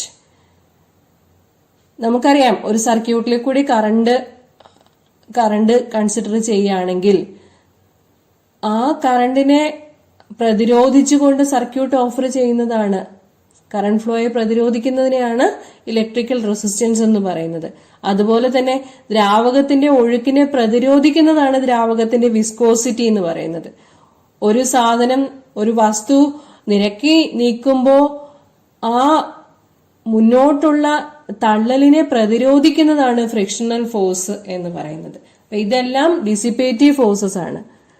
Dissipative forces ആയിട്ടുള്ളത് എല്ലാം എലിമിനേറ്റ് ചെയ്തു കഴിഞ്ഞാൽ മാത്രമേ റിവേഴ്സിബിൾ പ്രോസസ്സ് സാധ്യമാവുകയുള്ളൂ. അത് നടക്കണ കാര്യമല്ല. ഡിസിപ്പേറ്റീവ് ഫോഴ്സസിനെ പൂർണ്ണമായും എലിമിനേറ്റ് ചെയ്യുക എന്ന് പറയുന്നത് പ്രാക്ടിക്കൽ ആയിട്ടുള്ള കാര്യമല്ല. മൂന്നാമത്തെ condition, the pressure and temperature of the system must never differ appreciably from the surroundings at any stage of the process. ഇപ്പൊ സിസ്റ്റവും സറൗണ്ടിങ്സും തമ്മിലുള്ള പ്രഷറും ടെമ്പറേച്ചറും വേരിയേഷൻ ഉണ്ടാവാൻ പാടില്ല. ഒരേ പ്രഷറും ടെമ്പറേച്ചറും ഒക്കെ തന്നെ ആയിരിക്കണം റിവേഴ്സിബിൾ പ്രോസസ്സ് റീട്രേസ് ചെയ്യുമ്പോഴും സിസ്റ്റവും സറൗണ്ടിങ്സും തമ്മിൽ ഉണ്ടാവേണ്ടത്. ഓക്കെ, അപ്പോൾ ഈ കണ്ടീഷൻസ് എല്ലാം സാറ്റിസ്ഫൈ ചെയ്തുകൊണ്ട് ഒരു പ്രോസസ്സിനെ റീട്രേസ് ചെയ്യുക എന്ന് പറയുന്നത് എളുപ്പമല്ലെന്ന് നമുക്ക് മനസ്സിലാക്കാൻ പറ്റും. അതുകൊണ്ട് തന്നെ റിവേഴ്സിബിൾ പ്രോസസ് എന്ന് പറയുന്നത് ഒരു ഐഡിയലൈസ്ഡ് കൺസെപ്റ്റ് ആണ്. ഒരു എക്സാമ്പിൾ നോക്കാം. റിവേഴ്സിബിൾ പ്രോസസ്സിന്റെ ഒരു എക്സാമ്പിൾ ആണ്. Okay, an infinitesimally slow compression and expansion of an ideal gas at constant temperature. ഒരു ഐഡിയൽ ഗ്യാസിനെ കോൺസ്റ്റന്റ് ടെമ്പറേച്ചറിലുള്ള എക്സ്പാൻഷനോ കംപ്രഷനോ കൺസിഡർ ചെയ്യുക. അതാണ് നമ്മളിവിടെ ഡെമോൺസ്ട്രേഷനിൽ കാണിച്ചിരിക്കുന്നത്. ഓക്കെ, അപ്പൊ ഇവിടെ നമ്മളൊരു ഐഡിയൽ ഗ്യാസ് എടുത്തിരിക്കുകയാണ്. അതിന്റെ വാൾസ് എന്ന് പറയുന്നത് കണ്ടക്ടിങ് വാൾസ് ആണ്. അതുപോലെ പിസ്റ്റൺ, ഫ്രിക്ഷൻലെസ് പിസ്റ്റൺ എന്നാണ് സങ്കല്പിച്ചിരിക്കുന്നത്. പ്രഷർ ഇൻക്രീസ് ചെയ്യുന്നത് വളരെ സ്ലോലി ആണെന്ന് വിചാരിക്കുക. അപ്പോൾ എന്ത് സംഭവിക്കും? Volume of the gas decrease ചെയ്യും, ഐസോതെർമലായിട്ട് ഡിക്രീസ് ചെയ്യും. അപ്പോ എന്താ? The temperature remains constant because the heat is continuously rejected by the gas to the surroundings. ഇപ്പൊ ഡയോതെർമിക് വാൾസ് ആയതുകൊണ്ട് ടെമ്പറേച്ചറിനെ കോൺസ്റ്റന്റ് ആക്കി മെയിൻറ്റെയിൻ ചെയ്യാൻ സാധിക്കും. ഹീറ്റ് തുടർച്ചയായി സറൗണ്ടിങ്സിലേക്ക് കൊടുത്തുകൊണ്ടിരിക്കുകയാണ്. ഓക്കെ, ഇനി പ്രഷർ ഡിക്രീസ് ചെയ്യുന്ന കേസ് കൺസിഡർ ചെയ്യുക. പ്രഷർ ഡിക്രീസ് ചെയ്യുകയാണെങ്കിൽ volume of the gas will increase isothermally. Okay, അപ്പൊ അവിടെയും ടെമ്പറേച്ചർ കോൺസ്റ്റന്റ് ആക്കി നിർത്താൻ സാധിക്കും. എന്താന്ന് വെച്ചാൽ ഗ്യാസ് ഹീറ്റ് അബ്സോർബ് ചെയ്ത് സറൗണ്ടിങ്സിൽ നിന്നും ഹീറ്റ് അബ്സോർബ് ചെയ്യുന്നുണ്ട്. ഓക്കെ, ഇതാണ് നമ്മളുടെ ഡെമോൺസ്ട്രേഷനിൽ കാണിച്ചിരിക്കുന്നത്. പിസ്റ്റന്റെ മൂവ്മെന്റ് ആണ് എക്സ്പാൻഷനും കംപ്രഷനും സൂചിപ്പിക്കുന്നത്. Okay, during the expansion of the piston cooling is produced and during compression heat is produced in it. So it is more or less a reversible process. Okay, an infinitesimally slow compression and expansion of an ideal gas at constant temperature is an example for a reversible process. Okay, ഇത് practically ബുദ്ധിമുട്ടായതുകൊണ്ട് തന്നെ നമ്മൾ പറയുന്നു a complete reversible process is only an ideal case. എല്ലായ്പ്പോഴും dissipative forces, friction, conduction, radiation ഇങ്ങനെയുള്ള കാര്യങ്ങളെല്ലാം present ആയിരിക്കും. Viscosity, electrical resistance ഇതെല്ലാം ഒഴിവാക്കിക്കൊണ്ട് ഒരു പ്രോസസ്സിനെ റീട്രേസ് ചെയ്യുക എന്ന് പറയുന്നത് പ്രാക്ടിക്കൽ അല്ല. ഇനി നമുക്ക് ഇറിവേഴ്സിബിൾ പ്രോസസ് എന്താണെന്ന് നോക്കാം. A process is said to be irreversible if it cannot be retraced back exactly in the opposite direction. പ്രകൃതിയിൽ കാണുന്ന ഒരുവിധം പ്രോസസ്സുകളെല്ലാം ഇറിവേഴ്സിബിൾ പ്രോസസ്സുകളാണ്. വന്ന വഴിയെ കൂടി തിരിച്ചു കൊണ്ടുപോകാൻ ബുദ്ധിമുട്ടുള്ള പ്രോസസ്സുകളാണ് ഇറിവേഴ്സിബിൾ പ്രോസസ്സുകൾ എന്നുള്ളത്. Okay, any process which cannot be retraced in the reverse direction exactly is called an irreversible process. Okay, പ്രകൃതിയിലെ രണ്ട് കാര്യങ്ങൾ കാണിച്ചിട്ടുണ്ട് ഇവിടെ. When current flows through the wire, heat is produced and the same effect is repeated when the direction of current changes. അപ്പം heat produce ചെയ്യുന്നത് കൊണ്ട് ഒരു കാരണവശാലും ഇതൊരു റിവേഴ്സിബിൾ പ്രോസസ് അല്ല. കുറെ എനർജി ഹീറ്റായിട്ട് വേസ്റ്റ് ആവുന്നുണ്ട്. So it is an irreversible process. ഒരു സർക്യൂട്ടിൽ കൂടിയുള്ള കറന്റ് ഫ്ലോ എന്ന് പറയുന്നത് ഇറിവേഴ്സിബിൾ പ്രോസസ് ആണ്. ഇനി ഒരു വസ്തുവിനെ നിരക്കി നീക്കുമ്പോഴേക്കും നമുക്കറിയാം അവിടെ ഫ്രിക്ഷൻ കാരണം ഹീറ്റ് പ്രൊഡ്യൂസ് ചെയ്യുന്നുണ്ട്. അപ്പോഴും എന്താണ് മൂവ്മെന്റ് എന്ന് പറയുന്നതും ഒരു ഇറിവേഴ്സിബിൾ പ്രോസസ് ആണ്. ഓക്കെ, ഡിഫ്യൂഷൻ ഓഫ് ഗ്യാസസ് അല്ലെങ്കിൽ dissolution of salt in water, ഉപ്പ് വെള്ളത്തിൽ ലയിക്കുന്നതോ അല്ലെങ്കിൽ ഇരുമ്പ് തുരുമ്പ് പിടിക്കുന്നതോ, sudden expansion of or compression of a gas, ഇതെല്ലാം പറയുമ്പോൾ ഇവയൊക്കെ ഇറിവേഴ്സിബിൾ പ്രോസസ് ആണെന്ന് മനസ്സിലാക്കാൻ പറ്റുന്നതാണ്. സഡൻ ആയിട്ട് നടക്കുന്ന കാര്യങ്ങൾ, ഡിസിപ്പേറ്റീവ് ഫോഴ്സസ് പ്രസന്റ് ആയിട്ടുള്ള കാര്യങ്ങൾ, ഇവയെല്ലാം ഇറിവേഴ്സിബിൾ പ്രോസസ്സിന് എക്സാമ്പിൾസ് ആണ്. Next let us discuss what is a Carnot's engine. Carnot's engine എന്നാൽ ഒരു ഐഡിയൽ ഹീറ്റ് എഞ്ചിൻ ആണ്. A reversible heat engine operating between two temperatures is called a Carnot's engine. Reversible heat engine ആണെന്ന് പറഞ്ഞിരിക്കുന്നത് കൊണ്ട് തന്നെ നമുക്ക് മനസ്സിലാക്കാൻ പറ്റും അതൊരു പ്രാക്ടിക്കൽ കേസ് അല്ല, only an ideal concept, a Carnot's engine. ഇതിൽ കാർനോട്ട്സ് എഞ്ചിന്റെ പ്രധാനപ്പെട്ട ഭാഗങ്ങൾ എന്നുള്ളത് source, working substance, insulator, zinc, ഇവയെല്ലാമാണ്. Okay, working substance എന്ന് പറയുന്നത് ഐഡിയൽ ഗ്യാസ് ആണ്. ഐഡിയൽ ഗ്യാസ് ഒരു സൈക്കിൾ ഓഫ് ഓപ്പറേഷന് വിധേയമാവുന്നുണ്ട്. 2 ഐസോതെർമൽ പ്രോസസ്സുകളും 2 അഡിയബാറ്റിക് പ്രോസസ്സുകളും നടക്കുന്നുണ്ട്. ഇങ്ങനെ 2 ഐസോതെർമൽ പ്രോസസ്സുകളും 2 അഡിയബാറ്റിക് പ്രോസസ്സുകളും നടക്കുന്ന ഒരു സൈക്കിളിനെയാണ് കാർനോട്ട് സൈക്കിൾ എന്ന് പറയുന്നത്. ഓക്കെ, എന്തൊക്കെയാണ് കാർനോട്ട്സ് എഞ്ചിന്റെ പ്രധാനപ്പെട്ട ഭാഗങ്ങൾ? നമ്മൾ അതിലേക്ക് പോവുകയാണ്. ഒരു സോഴ്സ്, ഒരു സിങ്ക്, ഒരു വർക്കിംഗ് സബ്സ്റ്റൻസ്, പിന്നെ ഒരു ഇൻസുലേറ്റിംഗ് സ്റ്റാൻഡ്. ഇവയെക്കുറിച്ച് ജസ്റ്റ് ഒന്ന് കഴിഞ്ഞ ക്ലാസ്സിൽ മെൻഷൻ ചെയ്തിരുന്നു ഹീറ്റ് എഞ്ചിൻസ് ഡിസ്കസ് ചെയ്തപ്പോൾ. ആദ്യം തന്നെ എന്താണ് ഐസോതെർമൽ എക്സ്പാൻഷൻ എന്ന് നോക്കാം. ഓക്കെ, നമ്മുടെ gas cylinder, ideal gas cylinder സോഴ്സിൽ വെക്കുകയാണ്. അപ്പോൾ സോഴ്സിൽ വെക്കുമ്പോഴേക്കും ഐസോതെർമൽ എക്സ്പാൻഷൻ ആണ് നടക്കുന്നത്. ഓക്കെ, ഐസോതെർമൽ എക്സ്പാൻഷൻ സ്റ്റേറ്റ് 1ൽ നിന്നും സ്റ്റേറ്റ് 2ലേക്ക് ഐസോതെർമൽ എക്സ്പാൻഷൻ നടക്കുന്നു. അതായത് പ്രഷറും വോളിയവും വ്യത്യാസപ്പെടുന്നുണ്ട്, പക്ഷെ ടെമ്പറേച്ചർ T1ൽ തന്നെ മെയിൻറ്റെയിൻ ചെയ്യുന്നു. So that is isothermal expansion. Isothermal expansion of the gas from state P1 V1 T1 to P2 V2 T1. ടെമ്പറേച്ചറിന് വ്യത്യാസം വരുന്നില്ല. Place the cylinder on the source so that the gas acquires the temperature T1 of the source. അതിനുശേഷം എന്ത് സംഭവിക്കും? The gas is allowed to expand by slow outward motion of the piston. Piston മുകളിലേക്ക് move ചെയ്യും. The temperature of the gas falls. As the gas absorbs the required amount of heat from the source, it expands isothermally. Isothermal expansion ആണ് നടക്കുന്നത്. Q1 quantity of heat ആണ് absorb ചെയ്യുന്നത് എന്ന് വിചാരിക്കുക. W1 വർക്കാണ് ചെയ്യുന്നത്. അങ്ങനെയാണെങ്കിൽ P1 V1 T1ൽ നിന്നും P2 V2 T1ലേക്ക് വരുമ്പോഴുള്ള work done is given by W12, 1 സ്റ്റേറ്റിൽ നിന്ന് 2 സ്റ്റേറ്റിലേക്ക്. ഓക്കെ, അതാണ് W12.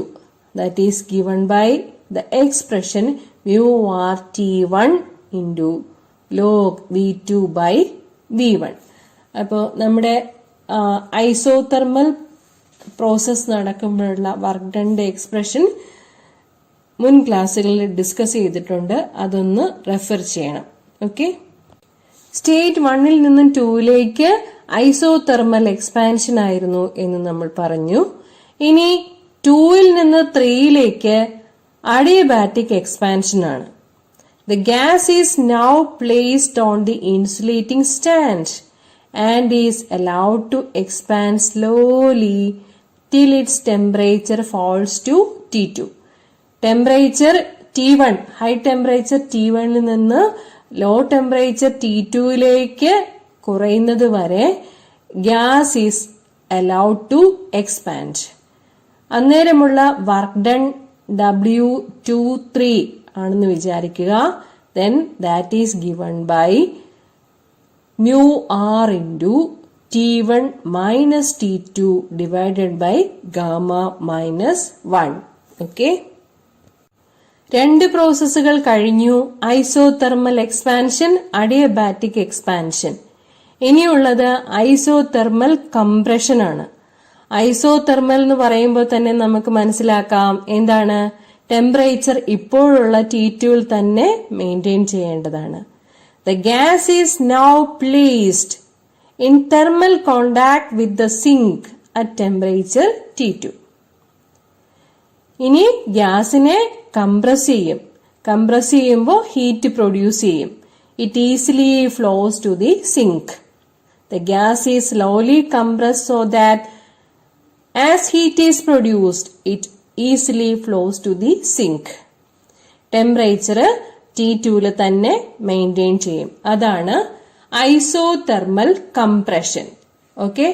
ഐസോതെർമൽ കംപ്രഷനുള്ള work done is given by W34. State 3ൽ നിന്നും 4ലേക്കാണ് വരുന്നത്. ഐസോതെർമൽ കംപ്രഷനിലെ work done expression W34 equal to mu r T2 into log V3 divided by V4. നമ്മുടെ നാച്ചുറൽ ലോഗരിതമാണ് ഇവിടെ കൺസിഡർ ചെയ്യുന്നത്. ഇനി പറയാനുള്ളത് നാലാമത്തെ പ്രോസസ്സാണ്. സ്റ്റേറ്റ് 4ൽ നിന്നും സ്റ്റേറ്റ് 1ലേക്ക് തുടങ്ങിയിടത്തേക്ക് തന്നെ എത്തുന്നതാണ്. അതാണ് നമ്മുടെ adiabatic compression. The cylinder is again placed on the insulating stand. The gas is further compressed slowly till it returns to the initial state P1, V1, T1. അതായത് P4, V4, T2 എന്ന അവസ്ഥയിൽ നിന്നും ഗ്യാസിനെ compress ചെയ്ത് P1, V1, T1 എന്ന പഴയ അവസ്ഥയിലേക്ക് തന്നെ കൊണ്ടുവരുന്ന പ്രോസസ്സാണ് അഡിയബാറ്റിക് കംപ്രഷൻ. ഓക്കെ. അപ്പൊ ഇവിടെ എന്താണ്, പ്രഷറും വോളിയമും ടെമ്പറേച്ചറും ചേഞ്ച് ചെയ്യുന്നുണ്ട്. ഇന്റേണൽ എനർജി മാത്രമാണ് കോൺസ്റ്റന്റ് ആയിട്ട് നിൽക്കുന്നത്. ഓക്കെ. സോ ദ ഫോർത്ത് സ്റ്റേറ്റിൽ നിന്നും ഫസ്റ്റ് സ്റ്റേറ്റിലേക്കുള്ള work done W41 is given by mu r into T1 minus T2 divided by gamma minus 1. ഇനി നമുക്ക് net work done by the gas per cycle കണ്ടുപിടിക്കണം. What is the total work done by the gas in one complete cycle? Work done ഏതെല്ലാമാണ്? W12, W23, W34, W41. Work done by the gas ഏതെല്ലാമാണ്? W12 and W23. Work done on the gas ഏതെല്ലാമാണ്? W34 and W41. Work done by the gas പോസിറ്റീവായിട്ടും work done on the gas നെഗറ്റീവായിട്ടുമാണ് എടുക്കുന്നത്. അപ്പോ net work done അല്ലെങ്കിൽ total work done by the gas in one complete cycle is given by the equation W equal to W12 plus W23 minus W34 minus W41. Arrow mark നോക്കുമ്പോൾ ഈ കാര്യം മനസ്സിലാവും. W12 and W23 positive ഡിറക്ഷനിലേക്കാണ് കൊടുത്തിരിക്കുന്നത്. ഇനി anti clock vice ആയിട്ടാണ് W34ന്റെയും W41ന്റെയും arrow mark കൊടുത്തിരിക്കുന്നത്. അവ രണ്ടും നെഗറ്റീവ് ആയിട്ടാണ് എടുക്കുന്നത്. ഇക്വേഷൻസ് സബ്സ്റ്റിറ്റ്യൂട്ട് ചെയ്ത് കൊടുക്കുക. രണ്ടാമത്തെയും നാലാമത്തെയും ടേംസ് ക്യാൻസൽ ആയി പോകും. പിന്നെ ഉള്ളത് W equal to mu r T1 into log V2 by V1 minus mu r T2 log V3 by V4 എന്നായിരിക്കും. ഇക്വേഷൻ എ എന്നതിനെ മാർക്ക് ചെയ്യാം. ഓക്കെ. ഇനി നമുക്ക് 4 പോയിന്റ്സ് മാർക്ക് ചെയ്യാനുണ്ട്. ഏതെല്ലാമാണ് 4 പോയിന്റ്സ് എന്നറിയോ? P1, V1, T1 എന്നുള്ള പോയിന്റിനെ ക്യാപിറ്റൽ എ എന്ന് മാർക്ക് ചെയ്യുക. അതായത് എ എന്ന് പറയുന്ന പോയിന്റിന്റെ കോർഡിനേറ്റ്സ് ആണ് P1, V1, T1. ബിയുടെ കോർഡിനേറ്റ്സ് P2, V2, T1. മൂന്നാമത്തത് സിയുടെ കോർഡിനേറ്റ്സ് P3, V3, T2. ഡിയുടെ coordinates P4, V4, T2. Okay, അപ്പൊ ഇവിടെ ഒരേ അഡിയബാറ്റിക്കിൽ കിടക്കുന്ന, അതായത് അഡിയബാറ്റിക് കംപ്രഷൻ നടക്കുമ്പോഴുള്ള 2 പോയിന്റ്സ് ആണ് ഇതെല്ലാം, എയും ഡിയും അല്ലെ. P1, V1, T1, P4, V4, T2. അതാണ് അഡിയബാറ്റിക് കംപ്രഷൻ നടക്കുന്നത്. ഓക്കെ, P4, V4, T2ൽ നിന്നും P1, V1, T1ലേക്കാണ് അഡിയബാറ്റിക് കംപ്രഷൻ നടക്കുന്നത്. അഡിയബാറ്റിക് കംപ്രഷന് ടെമ്പറേച്ചറിന്റെയും വോളിയത്തിന്റെയും ടേംസിലുള്ള ഇക്വേഷൻ അറിയണം. നമുക്ക് പ്രഷറിന്റെയും വോളിയത്തിന്റെയും ടേംസിലുള്ള അഡിയബാറ്റിക് റിലേഷൻ അറിയാം. PV raised to gamma is a constant എന്നാണ്. അത് തന്നെ PV equal to RT, 1 mole of an ideal ഗ്യാസിന്റെ ഇക്വേഷൻ സബ്സ്റ്റിറ്റ്യൂട്ട് ചെയ്ത് കൊടുത്തിട്ട് ടെമ്പറേച്ചറിലും വോളിയത്തിലും വേണമെങ്കിൽ എഴുതാൻ പറ്റും അല്ലെ, അല്ലെങ്കിൽ പ്രഷറിലും ടെമ്പറേച്ചറിലും എഴുതാൻ പറ്റും. നമുക്കിപ്പോ ഇവിടെ വേണ്ടത് ടെമ്പറേച്ചറിലും വോളിയത്തിലുമുള്ള അഡിയബാറ്റിക് റിലേഷൻ ആണ്. Adiabatic relation four temperature and volume is T into V raised to gamma minus 1 equal to a constant എന്നാണ്. Temperature into volume raise to gamma minus 1 equal to a constant എന്നുള്ളതാണ്. അപ്പോ ആ equation ആണ് A എന്ന പോയിന്റിനും D എന്ന പോയിന്റിനും substitute ചെയ്ത് കൊടുക്കേണ്ടത്. ഓക്കെ, അപ്പോ since the points A and D lie on the same adiabatic compression, we have T1, V1 raised to gamma minus 1. V1-നാണ് ഗാമ മൈനസ് 1 പവർ ആയിട്ട് എഴുതേണ്ടത് കേട്ടോ. അതുപോലെ T2, V4 raised to gamma minus 1. V4ന്റെ power ആയിട്ടാണ് gamma minus 1 കൊടുക്കേണ്ടത്. അങ്ങനെ കൊടുക്കുമ്പോൾ ഇക്വേഷൻ കിട്ടുന്നത് T2 by T1 equal to V1 by V4 power ആയിട്ട് വേണം ഗാമ മൈനസ് 1 കൊടുക്കാൻ. ഓക്കെ, ഇൻറ്റു എന്നല്ല, V1 by V4 raise to gamma minus 1. V1 by V4 power ആയിട്ട് ഗാമ മൈനസ് 1 കൊടുക്കണം. ഓക്കെ, അതുപോലെ തന്നെ B and C points consider ചെയ്യുമ്പോൾ അവിടെയാണ് അഡിയബാറ്റിക് എക്സ്പാൻഷൻ നടക്കുന്നത്. അഡിയബാറ്റിക് എക്സ്പാൻഷൻ എവിടെ നിന്ന് എങ്ങോട്ടാ? P2, V2, T1ൽ നിന്നും P3, V3, T2ലേക്കാണ് അഡിയബാറ്റിക് എക്സ്പാൻഷൻ നടക്കുന്നത്. ആ അഡിയബാറ്റിക് എക്സ്പാൻഷൻ നടക്കുന്ന ഭാഗത്ത് നമ്മള് ടെമ്പറേച്ചറിലും വോളിയത്തിലുള്ള ഇക്വേഷൻ കൊടുക്കുമ്പോൾ എന്തായിരിക്കും വരുന്നത്? T1, V2 raised to gamma minus 1 equal to T2, V3 raised to gamma minus 1. Notes എഴുതുന്നുണ്ടെങ്കിൽ ഞാൻ പറയുന്നത് കേട്ടിട്ട് വേണം നോട്ട്സ് എഴുതാൻ. ഇത് അങ്ങനെ തന്നെ പകർത്തി വെക്കരുത്, പലപ്പോഴും മിസ്റ്റേക്സ് വരുന്നുണ്ട്. ഇത് പറയുന്നത് കേട്ട് ശ്രദ്ധിച്ച് ഡീറ്റെയിൽ ആയിട്ട് പഠിക്കണം എന്നുള്ളവര് എഴുതിയാൽ മതി. അല്ലാത്തവർക്ക് ഈ പ്രോസസ്സസ് എഴുതി ഇക്വേഷൻ എഴുതിയാൽ തന്നെ മാർക്ക് കിട്ടുന്നതായിരിക്കും. ഡീറ്റെയിൽ ആയിട്ട് പഠിക്കണം എന്നുള്ളവര് കാര്യം ഒന്ന് ശ്രദ്ധിച്ച് എഴുതിയാൽ നന്നായിരിക്കും. ഓക്കെ, അപ്പോ ബി ആൻഡ് സിയിലെ അഡിയബാറ്റിക് എക്സ്പാൻഷന്റെ ഇക്വേഷൻ ആണ് എഴുതാനുള്ളത്. T1 into V2 raised to gamma minus 1 equal to T2 into V3 raised to gamma minus 1. അത് T2 by T1 എഴുതുമ്പോ എന്താ കിട്ടുക? T2 by T1 equal to V2 by V3 the whole raised to gamma minus 1 എന്ന് കിട്ടുന്നതായിരിക്കും. Equation B and equation C നോക്കുക. LHS രണ്ടിന്റെ same ആണ്, അതുകൊണ്ട് RHS equate ചെയ്യാം. V1 by V4 the whole raised to gamma minus 1 equal to V2 by V3 the whole raised to gamma minus 1 എന്ന് കിട്ടും. Okay, അതിൽ നിന്നും നമുക്ക് കിട്ടുന്ന എക്സ്പ്രഷൻ എന്തായിരിക്കും? V2 by V1 equal to V3 by V4 എന്നായിരിക്കും. Okay, ഇനി equation എയിലേക്ക് വരിക. ഇക്വേഷൻ എ എന്നാൽ വർക്ക് ഡണിനുള്ള എക്സ്പ്രഷൻ ആണ്. That is mu r T1 log V2 by V1 minus mu r T2 log V3 by V4. Okay. V3 by V4 എന്ന് പറയുന്നത് V2 by V1 തന്നെ ആകുമ്പോൾ എക്സ്പ്രഷൻ എന്താകും? mu r T1 log V2 by V1 minus mu r T2 log V2 by V1 എന്നായിരിക്കും. First term quantity of heat absorbed ആണ്. Second term എത്രത്തോളം quantity of heat വർക്കായിട്ട് convert ചെയ്തു എന്നുള്ളതാണ്. Okay. So equation A എന്ന് പറയുന്നത് Q1 minus Q2 ആണ്. Q1 is mu r T1 log V2 by V1. Q2 is mu r T2 log V2 by V1. എന്തുകൊണ്ടാണ് V3 by V4 എന്ന് പറഞ്ഞാൽ V2 by V1 തന്നെ ആയതുകൊണ്ട്. Okay.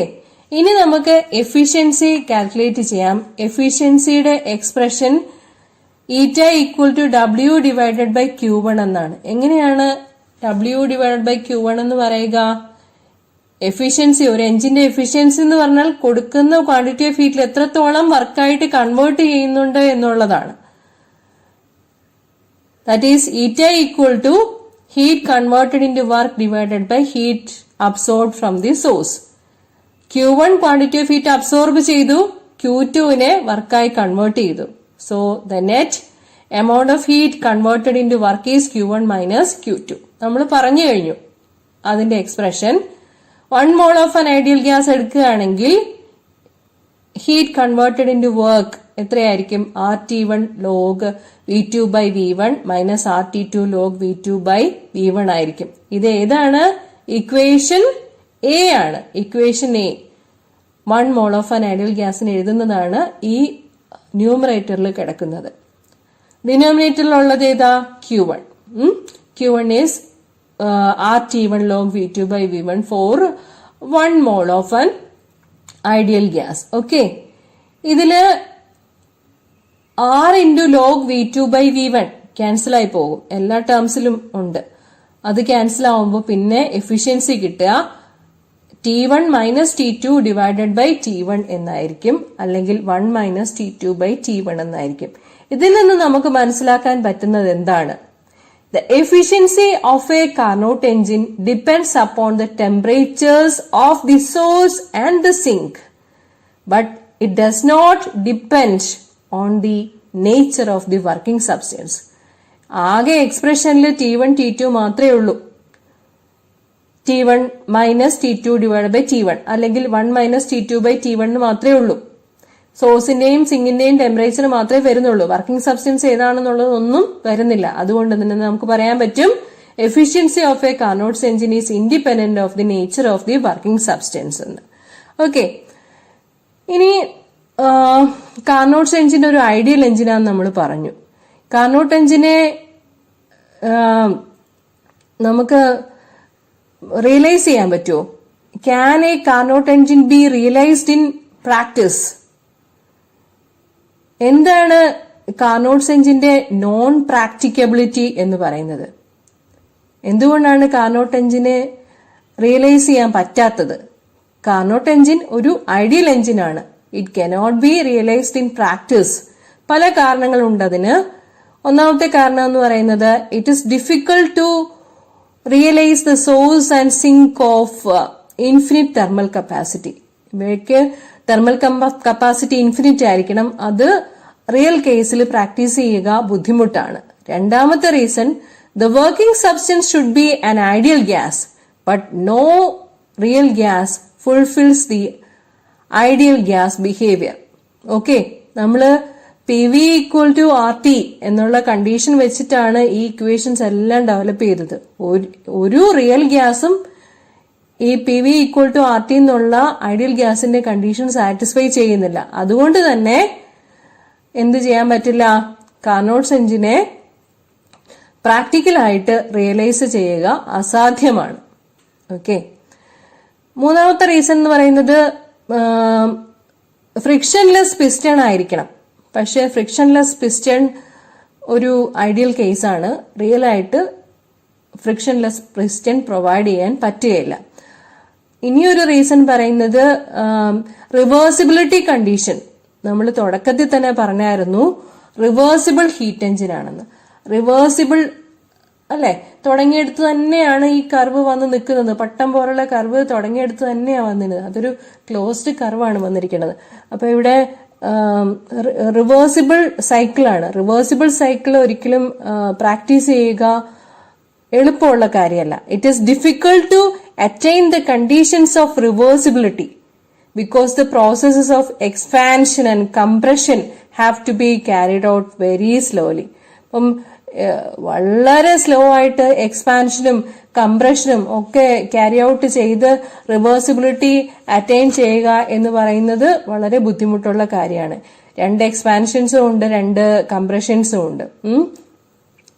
P1 V1 T1ൽ നിന്നും P2 V2 T3യിലേക്ക് isothermal expansion ഉണ്ട്. പിന്നെ കംപ്രഷന് എവിടുന്ന P3 V3 T2ൽ നിന്നും P4 V4 T2യിലേക്ക് ഐസോതെർമൽ കംപ്രഷൻ ഉണ്ട്. എക്സ്പാൻഷൻസ് ഏതൊക്കെയാ? അഡിയബാറ്റിക് എക്സ്പാൻഷൻ P2 V2 T1ൽ നിന്നും P3 V3 T2യിലേക്കാണ്. അതുപോലെ അഡിയബാറ്റിക് കംപ്രഷൻ വരുന്നത് P4 V4 T2ൽ നിന്നും P1 V1 T1ലേക്കാണ്. അപ്പോൾ P4ൽ നിന്നും V4ൽ നിന്നും T2ൽ നിന്നും തുടങ്ങിയ സ്റ്റേറ്റ് ആയ P1 V1 T1ലേക്ക് തന്നെ എത്തണം. ഈ എക്സ്പാൻഷനും കംപ്രഷനും ഒക്കെ ഐഡിയൽ കേസിൽ വളരെ സ്ലോ ആയിട്ട് ക്യാരി ഔട്ട് ചെയ്യാന്ന് പറയുന്നത് വളരെ ബുദ്ധിമുട്ടാണ്. അതുകൊണ്ട് തന്നെ കാർനോട്ട്സ് എഞ്ചിൻ എന്ന് പറയുന്നത് ഒരു റിയൽ എഞ്ചിൻ അല്ല, ഇതൊരു ഐഡിയൽ കേസ് മാത്രമാണ്. ഓക്കെ, ഇത് തന്നെയാണ് ഇതിന്റെ നോൺ പ്രാക്ടിക്കബിലിറ്റി എന്ന് പറയുന്നത്. ഓക്കെ, അപ്പം കാർനോട്ട്സ് എഞ്ചിനെ കുറിച്ച് ഡിസ്കസ് ചെയ്ത കാര്യങ്ങൾ മനസ്സിലായി കാണുമെന്നാണ് പ്രതീക്ഷിക്കുന്നത്. ക്ലാസ്സിൽ കാർനോട്ട് എഞ്ചിനെ ബേസ് ചെയ്തിട്ടുള്ള ഒരു പ്രോബ്ലം വർക്കൗട്ട് ചെയ്യുന്നു. A heat engine is a device which converts heat energy into mechanical energy. Carnot designed an ideal heat engine which uses an ideal gas as a working substance. Carnot design ചെയ്ത ideal heat എഞ്ചിനാണ് Carnot engine. 1824 Soddy Carnot ആണ് Carnot engine design ചെയ്തത്. It is A reversible heat engine which operates between 2 temperatures T1 and T2. T1 is considered to be the temperature of the hot reservoir or the source, and T2 is considered to be the temperature of the cold reservoir, which is called the sink. Okay. First part പറഞ്ഞിരിക്കുന്നത് draw a graph showing the variation of pressure and volume of the working substance during the operation of this engine in one cycle. അപ്പോൾ reversible engine ആണ്. അപ്പോൾ ഒരു cycle of operations ആണ് ഇവിടെ നടക്കുന്നത്. PV diagram അല്ലെങ്കിൽ indicator diagram വരയ്ക്കാനാണ് പറഞ്ഞിരിക്കുന്നത്. ഇവിടെ ABCD ഇങ്ങനെ 4 പോയിന്റ്സ് കാണിച്ചിട്ടുണ്ട്. AB എന്ന പ്രോസസ്സ് ഐസോതെർമൽ എക്സ്പാൻഷനെയാണ് കാണിക്കുന്നത്. ഐസോതെർമൽ എക്സ്പാൻഷൻ എന്ന് പറയുമ്പോൾ ടെമ്പറേച്ചർ കോൺസ്റ്റന്റ് ആയിരിക്കണം. ഹൈ ടെമ്പറേച്ചർ T1ലാണ് ഐസോതെർമൽ എക്സ്പാൻഷൻ നടക്കുന്നത്. സോ T1 ആണ് അവിടുത്തെ ടെമ്പറേച്ചർ. പിന്നെ BC എന്ന കർവ് അഡിയബാറ്റിക് എക്സ്പാൻഷന്റെ ആണ്. ഇനി CD എന്നുള്ള കർവ് ഐസോതെർമൽ കംപ്രഷന്റെ ആണ്. ടെമ്പറേച്ചർ സിങ്കിന്റെ ലോ ടെമ്പറേച്ചർ ആണ് അവിടെ മെയിൻറ്റെയിൻ ചെയ്തിരിക്കുന്നത്. പിന്നെ DA എന്ന പ്രോസസ്സ് അഡിയബാറ്റിക് കംപ്രഷനെ സൂചിപ്പിക്കുന്നു. ഓക്കെ, PV ഡയഗ്രാം അല്ലെങ്കിൽ ഇൻഡിക്കേറ്റർ ഡയഗ്രാം ഡീറ്റെയിൽ ആയിട്ട് ഇവിടെ കാണിച്ചിട്ടുണ്ട്. പ്രോസസ്സുകൾ കൂടി മാർക്ക് ചെയ്താൽ നന്നായിരിക്കും. AB isothermal expansion, BC adiabatic expansion, CD isothermal compression, DA adiabatic compression. ടെമ്പറേച്ചറുകളും കാണിച്ചിട്ടുണ്ട്. PV ഡയഗ്രാം അല്ലെങ്കിൽ ഇൻഡിക്കേറ്റർ ഡയഗ്രാം ആണ് ഇവിടെ കാണിച്ചിട്ടുള്ളത്. ഓക്കെ, ഇനി നമുക്ക് പ്രോബ്ലം ചെയ്യാം. A Carnot engine working between 527 degrees Celsius and 127 degrees Celsius has a work output of 800 joule per cycle. How much heat is supplied to the engine from the source per cycle? Okay, അപ്പോൾ എഫിഷ്യൻസിയുടെ expression നമുക്കറിയാവുന്നതാണ്. Efficiency eta equal to W divided by Q1 എന്നുള്ളതാണ്. W എന്നാൽ നമ്മൾ കൊടുക്കുന്ന quantity of ഹീറ്റിൽ എത്രത്തോളം വർക്കായിട്ട് convert ചെയ്യുന്നുണ്ട് എന്നുള്ളതാണ്. ഇപ്പൊ Q1 ക്വാണ്ടിറ്റി ഓഫ് ഹീറ്റ് കൊടുത്തു കഴിഞ്ഞാൽ Q2 ആണ് യൂസ്ഫുൾ വർക്കായിട്ട് കൺവേർട്ട് ചെയ്യുന്നതെന്നുണ്ടെങ്കിൽ Q1 minus Q2 divided by Q1 ആയിരിക്കും എഫിഷ്യൻസിയുടെ expression. In terms of temperature the expression will be T1 minus T2 divided by T1. ഇവിടെ നമുക്ക് തന്നിരിക്കുന്നത് സോഴ്സിന്റെയും സിങ്കിന്റെയും ടെമ്പറേച്ചർ ആണ്. സോഴ്സിന്റെ ടെമ്പറേച്ചർ എന്ന് പറയുന്നത് ഹൈ ടെമ്പറേച്ചർ 527 ഡിഗ്രി സെൽഷ്യസ്, അത് 800 കെൽവിൻ ആണ്. 800 കെൽവിൻ എഴുതുമ്പോൾ K should be capital. Okay, degree Celsius എഴുതുമ്പോൾ സിയും ക്യാപിറ്റൽ ആയിരിക്കണം. പിന്നെ സിങ്കിന്റെ ടെമ്പറേച്ചർ തന്നിട്ടുണ്ട്, low temperature 127 degree Celsius which is equal to 400 kelvin. Here also K should be capital. C degree Celsius എന്ന് പറയുമ്പോൾ സി ക്യാപിറ്റൽ ലെറ്റർ ആണ് കൊടുക്കുന്നത്, സിമ്പല്. അപ്പോൾ എഫിഷ്യൻസി നമുക്ക് കിട്ടുന്നത് 0.5 ആണ്. 50% എഫിഷ്യൻസിയാണ് നമ്മുടെ ഈ ടെമ്പറേച്ചേഴ്സിൽ വർക്ക് ചെയ്യുന്ന കാർനോട്ട് എഞ്ചിന് ഉള്ളത്. 0.5 അല്ലെങ്കിൽ 50%. ഓക്കെ, എഫിഷ്യൻസിക്ക് എക്സ്പ്രഷൻ നമുക്കറിയാം, Q1 minus Q2 divided by Q1 എന്നുള്ളതാണ്. Q1 മൈനസ് Q2 എന്നുള്ളതാണ് ഔട്ട്പുട്ട് പവർ. ഇൻപുട്ട് പവർ ആണ് Q1. ഓക്കെ, നമുക്ക് ഇവിടെ തന്നിട്ടുണ്ട് 800 ജൂൾ ആണ് ഔട്ട്പുട്ട് പവർ കിട്ടുന്നതെന്നുള്ളത്. ഓക്കെ, ഇൻപുട്ട് പവർ ആണ് ചോദിച്ചിരിക്കുന്നത്.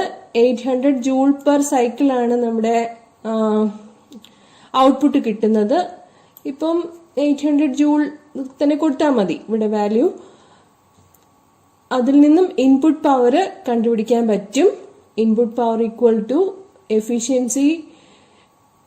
എഫിഷ്യൻസി അറിയാമെന്നുണ്ടെങ്കിൽ ഇൻപുട്ട് പവർ നമുക്ക് ഈസി ആയിട്ട് കാൽക്കുലേറ്റ് ചെയ്യാം.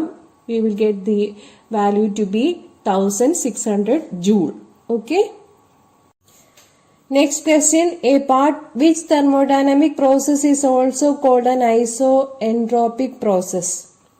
Answer adiabatic process എന്നാണ്. Isoentropic process എന്താന്ന് പറയാം. Isoentropic process is an idealized thermodynamic process which is both adiabatic and reversible. The work transfers of the system are frictionless, that is, there is no transfer of heat or matter. ഹീറ്റും മാറ്ററും transfer ചെയ്യുന്നില്ലാത്ത idealised thermodynamic process ആണ് isentropic process. Adiabatic process എന്ന് വെച്ചാൽ there is no heat loss or gain during the compression or expansion of the working substance എന്നുള്ളതാണ്. Okay, so ഐസോഎൻട്രോപിക് പ്രോസസ്സിനെ idealised concept ആയിട്ട് adiabatic process എന്ന് പറയാൻ പറ്റും. Okay, next is a problem, B part. നോക്കിക്കോളൂ. The efficiency of a Carnot's engine is 1/6. If on reducing the temperature of the sink by 65 Kelvin, not degree Celsius, Kelvin, its efficiency becomes 1/3. Find the temperature of the sink and the source. ഇതെങ്ങനെ ചെയ്യാൻ പറ്റുന്നേ? നമ്മുടെ എഫിഷ്യൻസിയുടെ equation വെച്ച് simple ആയിട്ട് ചെയ്യാവുന്ന problem ആണിത്. ഈറ്റ ആണ് എഫിഷ്യൻസിക്കുള്ള simple. ഈറ്റ ഈക്വൽ ടു 1/6 എന്നാണ് തന്നിരിക്കുന്നത്, which is 1 minus T2 by T1. T1 എന്ന് വെച്ചാൽ സോഴ്സിന്റെ ടെമ്പറേച്ചർ ആണ്, T2 സിങ്കിന്റെ ടെമ്പറേച്ചർ ആണ്. ഓക്കെ, സിങ്കിന്റെ ടെമ്പറേച്ചർ 65 കെൽവിൻ ആയിട്ട് കുറയ്ക്കുവാണ്. ഓക്കെ, T2 മൈനസ് 65 ആണ് പുതിയ സിങ്കിന്റെ ടെമ്പറേച്ചർ. അത് T2 ഡാഷ് ആണെന്ന് ഇരിക്കട്ടെ. അപ്പോൾ T2 dash equal to T2 minus 65 ആണ്. അങ്ങനെ T2 ഡാഷ് T2 മൈനസ് 65 ആക്കുമ്പം എഫിഷ്യൻസി എത്രയാവുമെന്നാ പറഞ്ഞേക്കണേ? 1/3 ആവുമെന്നാ പറഞ്ഞേക്കണേ. 1/3 എന്ന് പറഞ്ഞു കഴിഞ്ഞാൽ ആദ്യം ഉണ്ടായിരുന്നതിന്റെ ഇരട്ടിയാണ്. 1/6ന്റെ ഇരട്ടിയാണ് 1/3. അങ്ങനെയാണെങ്കിൽ സോഴ്സിന്റെയും സിങ്കിന്റെയും ടെമ്പറേച്ചർ എത്രയാണെന്നാണ് ചോദ്യം. ഓക്കെ, നമുക്കിത് ഈറ്റ equal to 1 minus T2 by T1 എന്ന എക്സ്പ്രഷനിൽ കൊടുത്തു കഴിഞ്ഞാൽ വളരെ എളുപ്പത്തിൽ ചെയ്യാൻ പറ്റും. Okay, eta equal to 1 minus T2 by T1. So ഈറ്റയുടെ വാല്യൂ 1/6 ആണ്. 1/6 equal to 1 minus T2 by T1 or T2 by T1 equal to 1 minus 1/6 equal to 5/6 or T1 equal to 6/5 T2 which is 1.2 T2. അപ്പോൾ T1 ഉം T2 ഉം തമ്മിലുള്ള വളരെ important ആയിട്ടുള്ള relationship first കേസിൽ നമുക്ക് കിട്ടിക്കഴിഞ്ഞു. T1 equal to 1.2 T2. ഇനി എന്താ പറയുന്നത്? ഇനി സിങ്കിന്റെ ടെമ്പറേച്ചർ 65 കെൽവിൻ ആയിട്ട് കുറയ്ക്കുവാണ്. അപ്പോൾ എഫിഷ്യൻസി ഡബിൾ ആവുമെന്ന് സൂചിപ്പിച്ചു കഴിഞ്ഞു. അങ്ങനെയാണെങ്കിൽ ആ റിലേഷൻഷിപ്പിൽ നിന്ന് നമുക്ക് T1 ഉം T2 ഉം തമ്മിലുള്ള റിലേഷൻഷിപ്പ് ഡിറൈവ് ചെയ്തെടുക്കണം. We have T2 dash equal to T2 minus 65. T2 minus 65 ആയിട്ട് സിങ്കിന്റെ ടെമ്പറേച്ചർ കുറയ്ക്കുമ്പോഴുള്ള ന്യൂ എഫിഷ്യൻസി ആണ് ഈറ്റ ഡാഷ്. അത് 1/3 ആണ്. So eta dash equal to 1 minus T2 dash divided by T1. Okay, so 1/3 equal to 1 minus T2 minus 65 by T1. ഇതിൽ നിന്നും T1ന്റെ relationship കണ്ടുപിടിക്കണം. സോൾവ് ചെയ്യുമ്പോൾ നമുക്ക് കിട്ടും T1 equal to 1.5 into T2 minus 65 എന്ന്. ഓക്കെ, ആദ്യം കിട്ടിയ ഇക്വേഷൻ ഏതായിരുന്നു? T1 ഈക്വൽ ടു 1.2 T2 എന്നാണ്. ആ വാല്യൂ സബ്സ്റ്റിറ്റ്യൂട്ട് ചെയ്ത് കൊടുക്കുമ്പോൾ 1.2 T2 equal to 1.5 T2 minus 1.5 into 65 എന്ന് കിട്ടും. T2ന് സോൾവ് ചെയ്യുമ്പോൾ 325 കെൽവിൻ എന്ന് കിട്ടുന്നതായിരിക്കും. T1ന്റെ വാല്യൂ 1.2 T2 ആണ്. സോ T1 ഉം T2 ഉം കിട്ടിക്കഴിഞ്ഞു. ഏതൊക്കെയാണ്? T1 390 കെൽവിൻ എന്നും T2 325 കെൽവിൻ എന്നും. ഓക്കെ, ഇനി തേർഡ് പാർട്ടിലേക്ക് പോകാം. Obtain the expression for the work done during the adiabatic process. Work done during the adiabatic process ഞാനൊരു വീഡിയോ ചെയ്തിട്ടുണ്ട്, അതൊന്ന് റെഫർ ചെയ്യണം. സോ അതിനി ഞാനിവിടെ ഡിസ്കസ് ചെയ്യുന്നില്ല. ലിങ്ക് ഡിസ്ക്രിപ്ഷൻ ബോക്സിൽ കൊടുത്തിരിക്കാം. ഓക്കെ, ഒരു ക്വസ്റ്റ്യൻ കൂടി നോക്കാം. A part isothermal, isobaric, isochoric and adiabatic processes are some special thermodynamic processes. In which of these processes the work done is maximum when a gas expands from V1 to V2? Refer ചെയ്തപ്പോൾ കിട്ടിയത് isobaric പ്രോസസ്സിനുള്ള work done ആണ് maximum എന്നുള്ളതാണ്. When the initial pressure and volume are the same and the gas expands to the same final volume, then the work done by the isobaric process is greater. Okay, isobaric process ആണ് answer.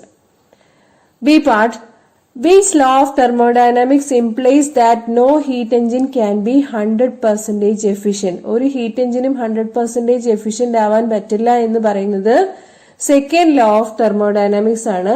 Second law of തെർമോഡൈനാമിക്സിൽ രണ്ട് statement ആണുള്ളത്, Kelvin Planck സ്റ്റേറ്റ്മെന്റും Clausius സ്റ്റേറ്റ്മെന്റും. Kelvin Planck statement heat എഞ്ചിനെ സംബന്ധിച്ച് പറയുന്നതാണ്.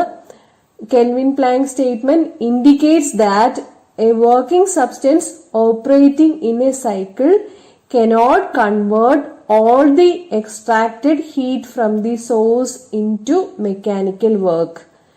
അപ്പോൾ സോഴ്സിൽ നിന്നും എക്സ്ട്രാക്ട് ചെയ്യുന്ന എല്ലാ ഹീറ്റിനെയും വർക്കായിട്ട് കൺവേർട്ട് ചെയ്യാൻ പറ്റില്ല. It must reject some heat to the sink at a low temperature. കുറച്ച് ഹീറ്റ് എനർജി സിങ്കിലേക്ക് റിജക്ട് ചെയ്യേണ്ടതായിട്ട് വരും. മൊത്തം അബ്സോർബ് ചെയ്യുന്ന ക്വാണ്ടിറ്റി ഓഫ് ഹീറ്റിനെ വർക്കായിട്ട് കൺവേർട്ട് ചെയ്യാൻ പറ്റില്ല. ഇപ്പൊ Q1 ക്വാണ്ടിറ്റി ഓഫ് ഹീറ്റ് ആണ് അബ്സോർബ് ചെയ്യുന്നതെങ്കിൽ വർക്കായിട്ട് കൺവേർട്ട് ചെയ്യാൻ പറ്റുന്നത് Q1 മൈനസ് Q2 ആയിരിക്കും. Okay, efficiency is given by Q1 minus Q2 divided by Q1 എന്നുള്ളതാണ്. ആ Q2 ക്വാണ്ടിറ്റി വരുന്നത് കൊണ്ട് തന്നെ എഫിഷ്യൻസി ഒരിക്കലും 100% ആവുകയില്ല. Q1 ബൈ Q1 എന്ന് വന്നാലല്ലേ എന്താവുള്ളൂ, എഫിഷ്യൻസി 1 അല്ലെങ്കിൽ 100% എന്ന് കിട്ടുകയുള്ളൂ. Q1 minus Q2 by Q1 എന്നാണ് എഫിഷ്യൻസി വരുന്നത്, വർക്ക് ഡൺ. ഓക്കെ, സോ ആ Q2 ക്വാണ്ടിറ്റി ഓഫ് ഹീറ്റ് ആണ് സിങ്കിലേക്ക് റിജക്റ്റ് ചെയ്യുന്നത്. അതുകൊണ്ട് തന്നെ ഒരു മെഷീനും ഒരു ഹീറ്റ് എഞ്ചിന് പോലും 100% എഫിഷ്യന്റ് ആവാൻ സാധിക്കുകയില്ല. കെൽവിൻ പ്ലാങ്ക് സ്റ്റേറ്റ്മെന്റ് പഠിച്ചിരിക്കണം. ഇങ്ങനെയാണ് statement: it is impossible to construct an engine which will produce no effect other than extracting heat from a reservoir and performing an equivalent amount of work. Okay, C part ക്വസ്റ്റ്യനിലേക്ക് പോകുന്നു. 1 mole of an ideal gas expands from volume V1 to V2 at constant temperature T. Derive an expression for the work done. Okay, constant temperature T എന്ന് പറഞ്ഞിരിക്കുന്നു, volume change ചെയ്യുന്നു. So this is an isothermal process. Isothermal processലെ work ഡണ്ടെ expression മുൻ ക്ലാസ്സിൽ explain ചെയ്തിട്ടുള്ളതാണ്, derivation ചെയ്തിട്ടുള്ളതാണ്. അത് തന്നെയാണ് ഇവിടെ ചെയ്തിരിക്കുന്നത്. നോക്കിക്കോളൂ. വർക്ക് ഡണ്ടെ എക്സ്പ്രഷൻ കിട്ടുക μRT log V2 by V1 എന്നായിരിക്കും. ഓക്കെ, ഈ ഡെറിവേഷൻ വേണമെങ്കിൽ പഠിക്കാം, അല്ലെങ്കിൽ നേരത്തെ വർക്കൗട്ട് ചെയ്ത് തന്നിട്ടുള്ളത് പഠിക്കാം. രണ്ടും ഒരേ കാര്യങ്ങൾ തന്നെയാണ്. ഒരു ഐഡിയൽ ഹീറ്റ് എഞ്ചിനായ കാർനോട്ട് എഞ്ചിന്റെ കൺസ്ട്രക്ഷനും വർക്കിങ്ങും എഫിഷ്യൻസിയും ചർച്ച ചെയ്തു. ഏതാനും പ്രോബ്ലംസും വർക്കൗട്ട് ചെയ്തു. വീഡിയോ ക്ലാസുകൾ കാണാത്തവർ കാണണമെന്ന് താല്പര്യപ്പെടുന്നു. ഇന്ന് നമുക്ക് പഠിക്കാനുള്ളത് റിവേഴ്സ് ഹീറ്റ് എഞ്ചിനായ റെഫ്രിജറേറ്ററിനെ കുറിച്ചാണ്. A Carnot engine working in the reverse direction is a refrigerator or a heat pump. റെഫ്രിജറേറ്ററിലെ കോൾഡ് റിസർവോയർ എന്നാൽ ഉദ്ദേശിക്കുന്നത് നമ്മൾ ഫ്രിഡ്ജിനുള്ളിൽ വെക്കുന്ന ആഹാര സാധനമാണ്. ആഹാര സാധനത്തിലെ ഹീറ്റ് അബ്സോർബ് ചെയ്ത് ഹോട്ട് റിസർവോയർ ആയ സറൗണ്ടിങ്സിലേക്ക് ഹീറ്റിനെ റിജക്റ്റ് ചെയ്യുകയാണ് ചെയ്യുന്നത്. Okay, in domestic refrigerators food and ice constitute the cold reservoir and the surroundings act as hot reservoir.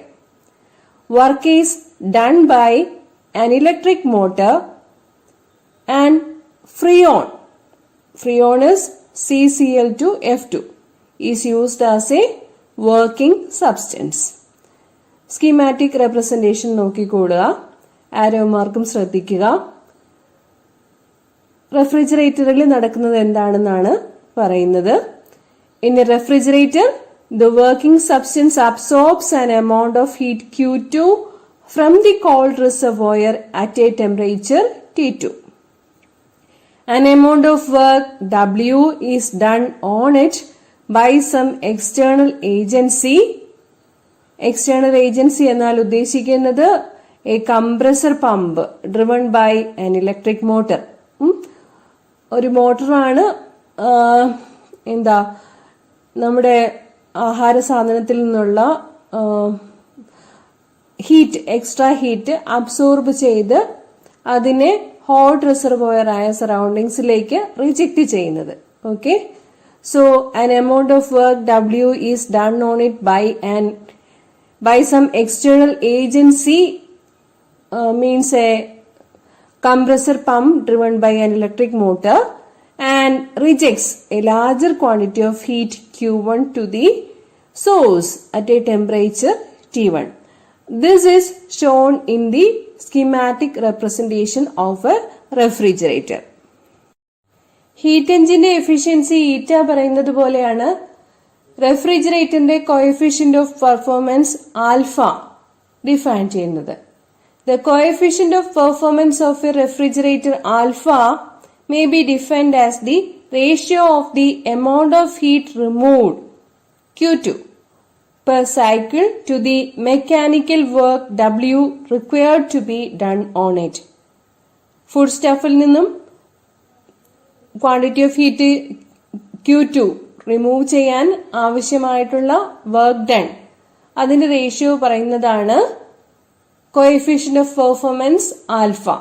Okay, alpha is given by the equation alpha equal to Q2 divided by W. In terms of the temperatures of the hot reservoir and the cold reservoir, alpha equal to T2 divided by T1 minus T2. Also, alpha equal to Q2 divided by Q1 minus Q2. Okay. Let us see the working cycle of a refrigerator. In refrigerator, the working substance is a gas, freon, CCl2F2. In freon gas ആണ് working substance. Step 1. The gaseous working substance is converted into vapor liquid mixture at lower temperature T2. Step 2. The cold fluid absorbs heat from the region to be cooled. അതായത് food സ്റ്റഫിൽ നിന്നും heat absorb ചെയ്യും and convert it into vapor. Step 3. The vapor is heated by external work. നമ്മുടെ motor work ചെയ്തിട്ട് വേപ്പറിനെ heat up ചെയ്യും. Step 4.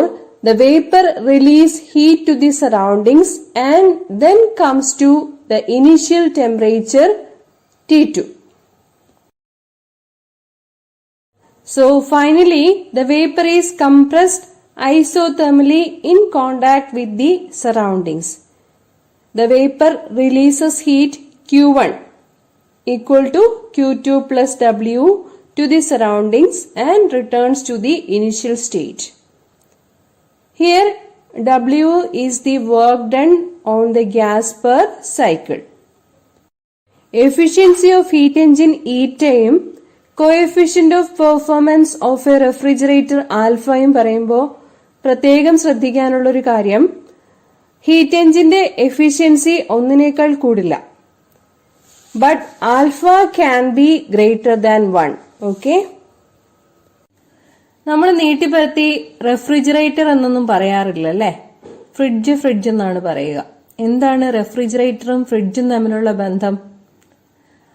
ആദ്യത്തെ refrigerator കമ്പനിയാണ് അത്ര fridge. പിന്നെ സാർവത്രികമായി ഫ്രിഡ്ജ് എന്ന് ഉപയോഗിച്ചു തുടങ്ങി എന്നേ ഉള്ളൂ. എവിടെയോ ഞാൻ കേട്ടതാണ്. ഒരു കാര്യം കൂടി, ഫ്രിഡ്ജ് എപ്പോഴും ഡീഫ്രോസ്റ്റ് ചെയ്യാറുണ്ട് അല്ലേ, ഓഫ് ചെയ്തിടാറുണ്ട് ഇടയ്ക്ക് ഐസിങ് ഉണ്ടാവാതിരിക്കാൻ വേണ്ടിയിട്ട്. എന്തിനാണ് ഡീഫ്രോസ്റ്റിംഗ് നെസസറി ആണെന്ന് പറയുന്നത്? Why is defrosting of a refrigerator necessary? Fridge work ചെയ്യുമ്പോഴേക്കും കോൾഡ് റിസർവോയറിന്റെ ടെമ്പറേച്ചർ കുറഞ്ഞുകൊണ്ടിരിക്കും. കാരണം കൂടുതൽ ഐസ് പ്രൊഡ്യൂസ് ചെയ്തുകൊണ്ടിരിക്കുകയാണ് ചെയ്യുന്നത്. പക്ഷേ T1 എന്ന് പറയുന്നത് ഹോട്ട് റിസർവോയറിന്റെ ടെമ്പറേച്ചർ ഓൾമോസ്റ്റ് കോൺസ്റ്റന്റ് ആയിട്ട് തന്നെയാണ് നിൽക്കുന്നത്. അങ്ങനെ വരുമ്പോൾ ദ ടെമ്പറേച്ചർ ഡിഫറൻസ് എന്ന് പറയുന്നത് T1 മൈനസ് T2 അത് കൂടുതലായിരിക്കും. T1 മൈനസ് T2 കൂടുതലായി കഴിഞ്ഞാൽ ആൽഫയുടെ വാല്യൂ കുറയും, കോഎഫിഷ്യന്റ് ഓഫ് പെർഫോമൻസ് കുറയും. ബീറ്റ എന്ന് പറഞ്ഞാലും കുഴപ്പമില്ല കേട്ടോ. ചില ടെക്സ്റ്റ് ബുക്കിലൊക്കെ കോഎഫിഷ്യന്റ് ഓഫ് പെർഫോമൻസ് ബീറ്റ എന്ന ഗ്രീക്ക് ആൽഫബറ്റ് വെച്ചിട്ടാണ് സൂചിപ്പിക്കാറുള്ളത്. Beta equal to T2 by T1 minus T2 അല്ലെങ്കിൽ alpha equal to T2 by T1 minus T2. അപ്പോ പെർഫോമൻസ് കൂടുതലായിരിക്കണമെന്നുണ്ടെങ്കിൽ T1 മൈനസ് T2 കുറഞ്ഞിരിക്കണം. ഡീഫ്രോസ്റ്റിംഗ് ചെയ്തില്ലെങ്കിൽ T1 മൈനസ് T2 കൂടുതലാവും. അപ്പോ ഫ്രിഡ്ജിന്റെ പെർഫോമൻസ് കുറയും.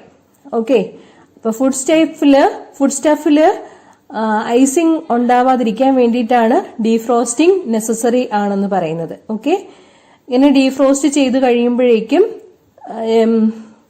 T2ന്റെ വാല്യൂ ഇൻക്രീസ് ചെയ്യും. അങ്ങനെ കോഎഫിഷ്യന്റ് ഓഫ് പെർഫോമൻസ് ഇംപ്രൂവ് ചെയ്യാൻ സാധിക്കും. ഓക്കെ, നമ്മുടെ T2 എന്ന് പറയുന്നത് കോൾഡ് റിസർവോയർ ആണ്. ഏതാണ് കോൾഡ് റിസർവോയർ ആയിട്ട് ആക്ട് ചെയ്യുന്നത്?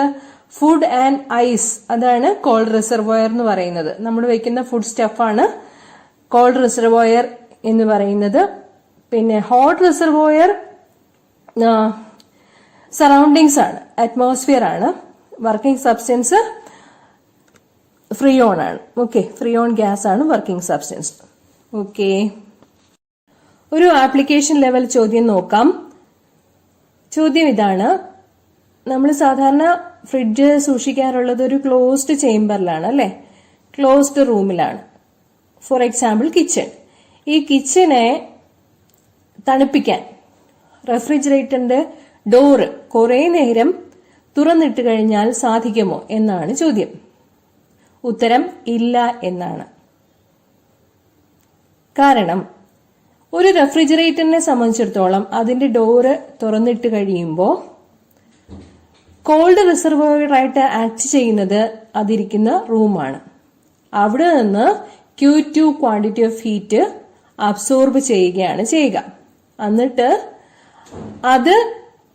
അതില് ഇലക്ട്രിക് മോട്ടോർ വർക്ക് ചെയ്തിട്ട് Q1 quantity of heat reject ചെയ്യും.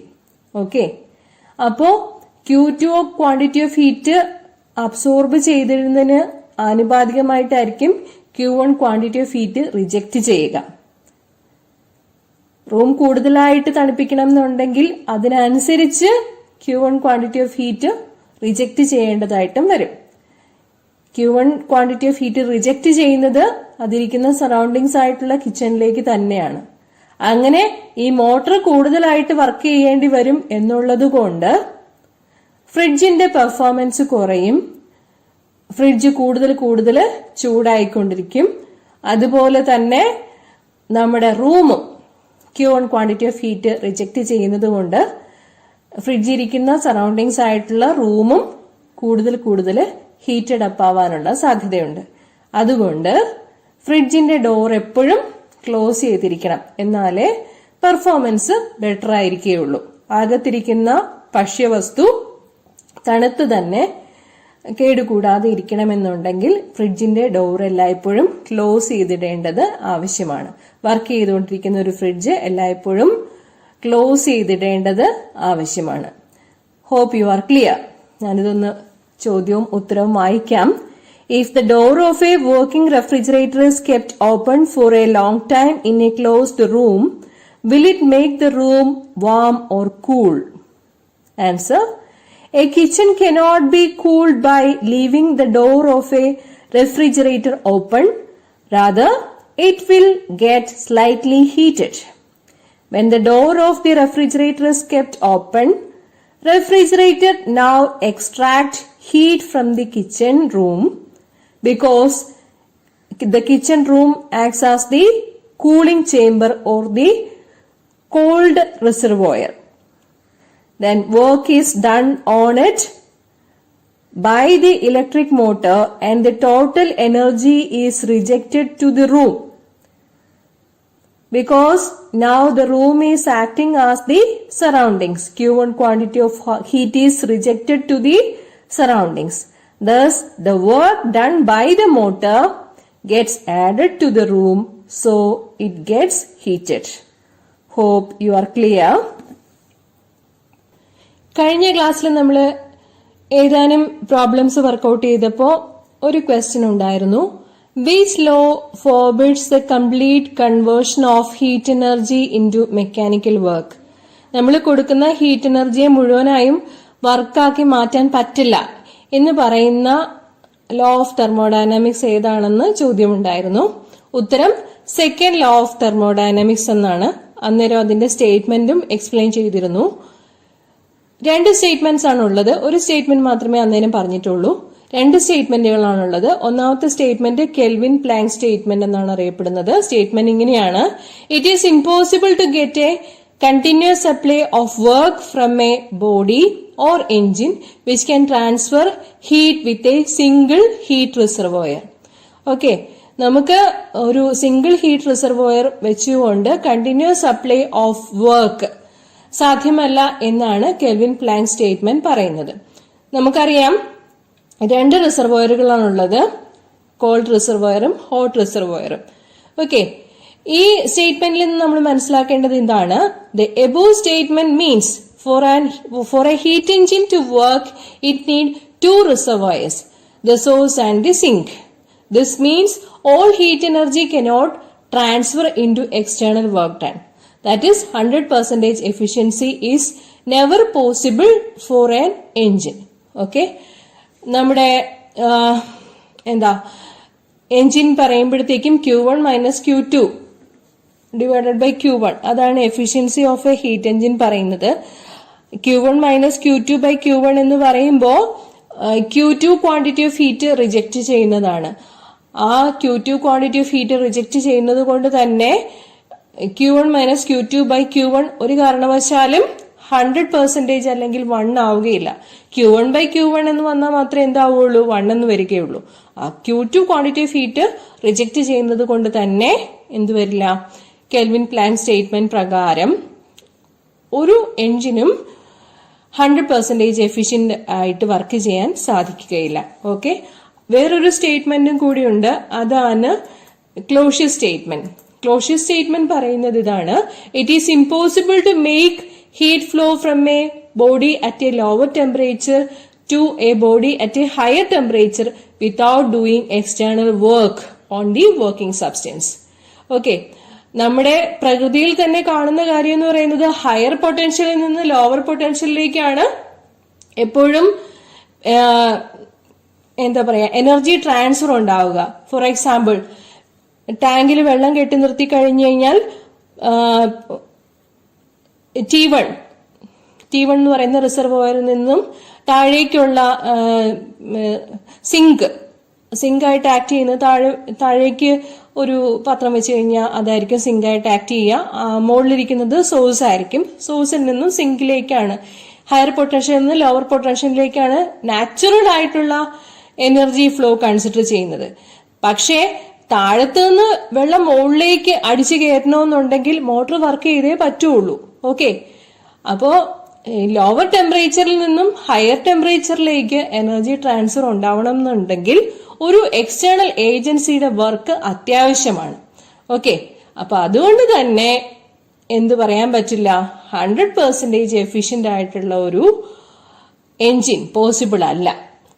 ഓക്കെ, കുറെ ഹീറ്റ് എനർജി ആയിട്ട് വേസ്റ്റേജ് ഉണ്ടാവും. മോട്ടോർ വർക്ക് ചെയ്യുമ്പോഴും ഹീറ്റ് എനർജി വേസ്റ്റേജ് ഉണ്ടാവുന്നുണ്ട്. അതാണ് പറയുന്നത് it is impossible to make heat flow from a body at a lower temperature.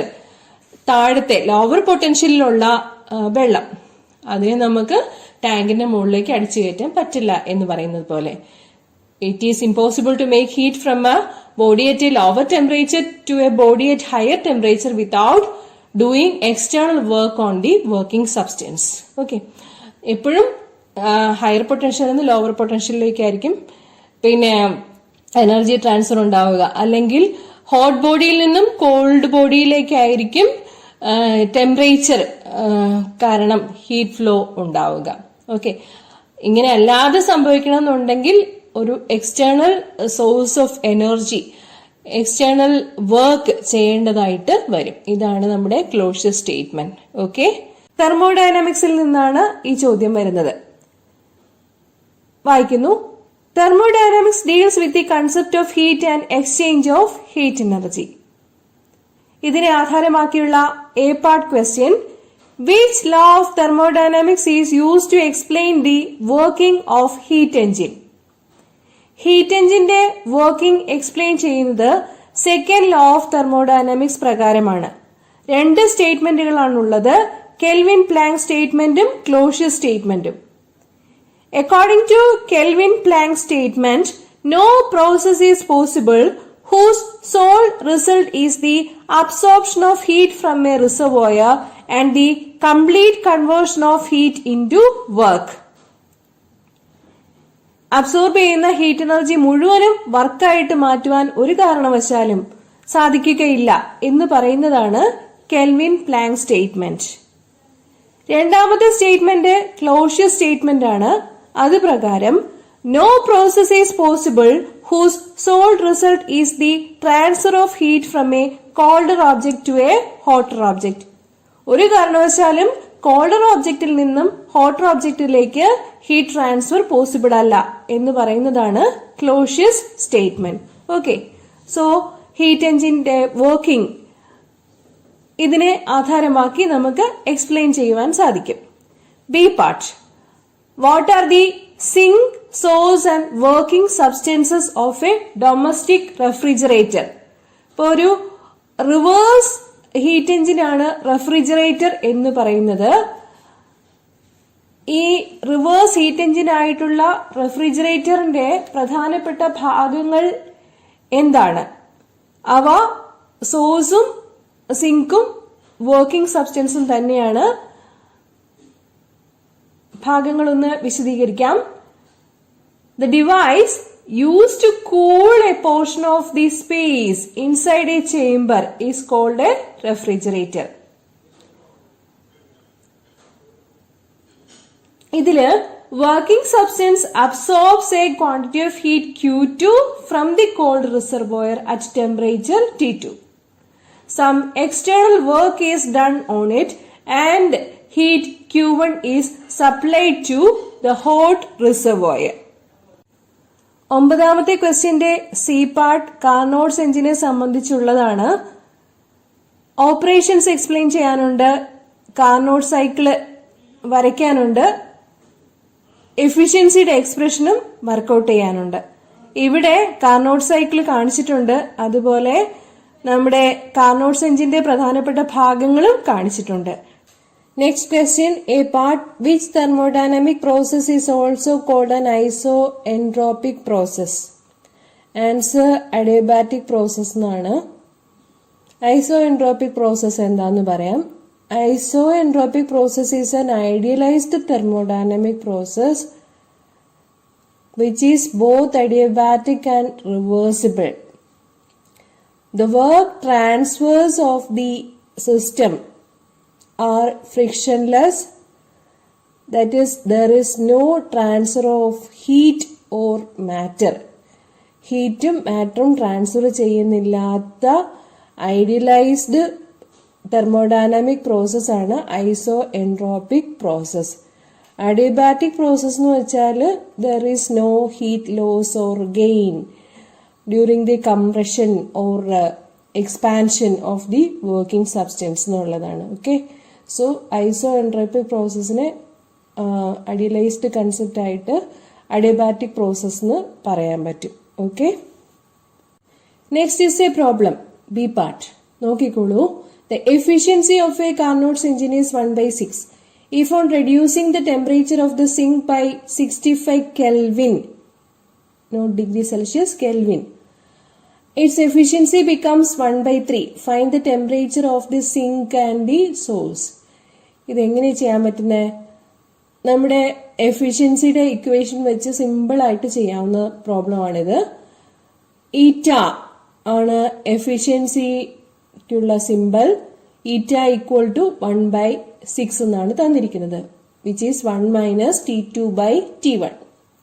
T1 എന്ന് വെച്ചാൽ സോഴ്സിന്റെ ടെമ്പറേച്ചർ ആണ്, T2 സിങ്കിന്റെ ടെമ്പറേച്ചർ ആണ്. ഓക്കെ, സിങ്കിന്റെ ടെമ്പറേച്ചർ 65 കെൽവിൻ ആയിട്ട് കുറയ്ക്കുവാണ്. ഓക്കെ, T2 - 65 ആണ് പുതിയ സിങ്കിന്റെ ടെമ്പറേച്ചർ. അത് T2' ആണെന്ന് ഇരിക്കട്ടെ. അപ്പോൾ T2' ഈക്വൽ ടു T2 - 65 ആണ്. അങ്ങനെ T2' T2 - 65 ആക്കുമ്പം എഫിഷ്യൻസി എത്രയാവുമെന്നാ പറഞ്ഞേക്കണേ? 1/3 ആവുമെന്നാ പറഞ്ഞേക്കണേ. 1/3 എന്ന് പറഞ്ഞു കഴിഞ്ഞാൽ ആദ്യം ഉണ്ടായിരുന്നതിന്റെ ഇരട്ടിയാണ്, 1/6ന്റെ ഇരട്ടിയാണ് 1/3. അങ്ങനെയാണെങ്കിൽ സോഴ്സിന്റെയും സിങ്കിന്റെയും ടെമ്പറേച്ചർ എത്രയാണെന്നാണ് ചോദ്യം. ഓക്കെ, നമുക്കിത് ഈറ്റ ഈക്വൽ ടു 1 - T2/T1 എന്ന എക്സ്പ്രഷനിൽ കൊടുത്തു കഴിഞ്ഞാൽ വളരെ എളുപ്പത്തിൽ ചെയ്യാൻ പറ്റും. Okay, eta equal to 1 minus T2 by T1. So eta യുടെ വാല്യൂ 1/6 ആണ്. 1/6 equal to 1 minus T2 by T1, or T2 by T1 equal to 1 minus 1/6 equal to 5/6, or T1 equal to 6/5 T2, which is 1.2 T2. അപ്പോ T1 ഉം T2 ഉം തമ്മിലുള്ള വളരെ important ആയിട്ടുള്ള relationship first കേസിൽ നമുക്ക് കിട്ടിക്കഴിഞ്ഞു. T1 equal to 1.2 T2. ഇനി എന്താ പറയുന്നത്? ഇനി സിങ്കിന്റെ ടെമ്പറേച്ചർ 65 കെൽവിൻ ആയിട്ട് കുറയ്ക്കുവാണ്. അപ്പൊ എഫിഷ്യൻസി ഡബിൾ ആവുമെന്ന് സൂചിപ്പിച്ചു കഴിഞ്ഞു. അങ്ങനെയാണെങ്കിൽ ആ റിലേഷൻഷിപ്പിൽ നിന്ന് നമുക്ക് T1 ഉം T2 ഉം തമ്മിലുള്ള റിലേഷൻഷിപ്പ് ഡിറൈവ് ചെയ്തെടുക്കണം.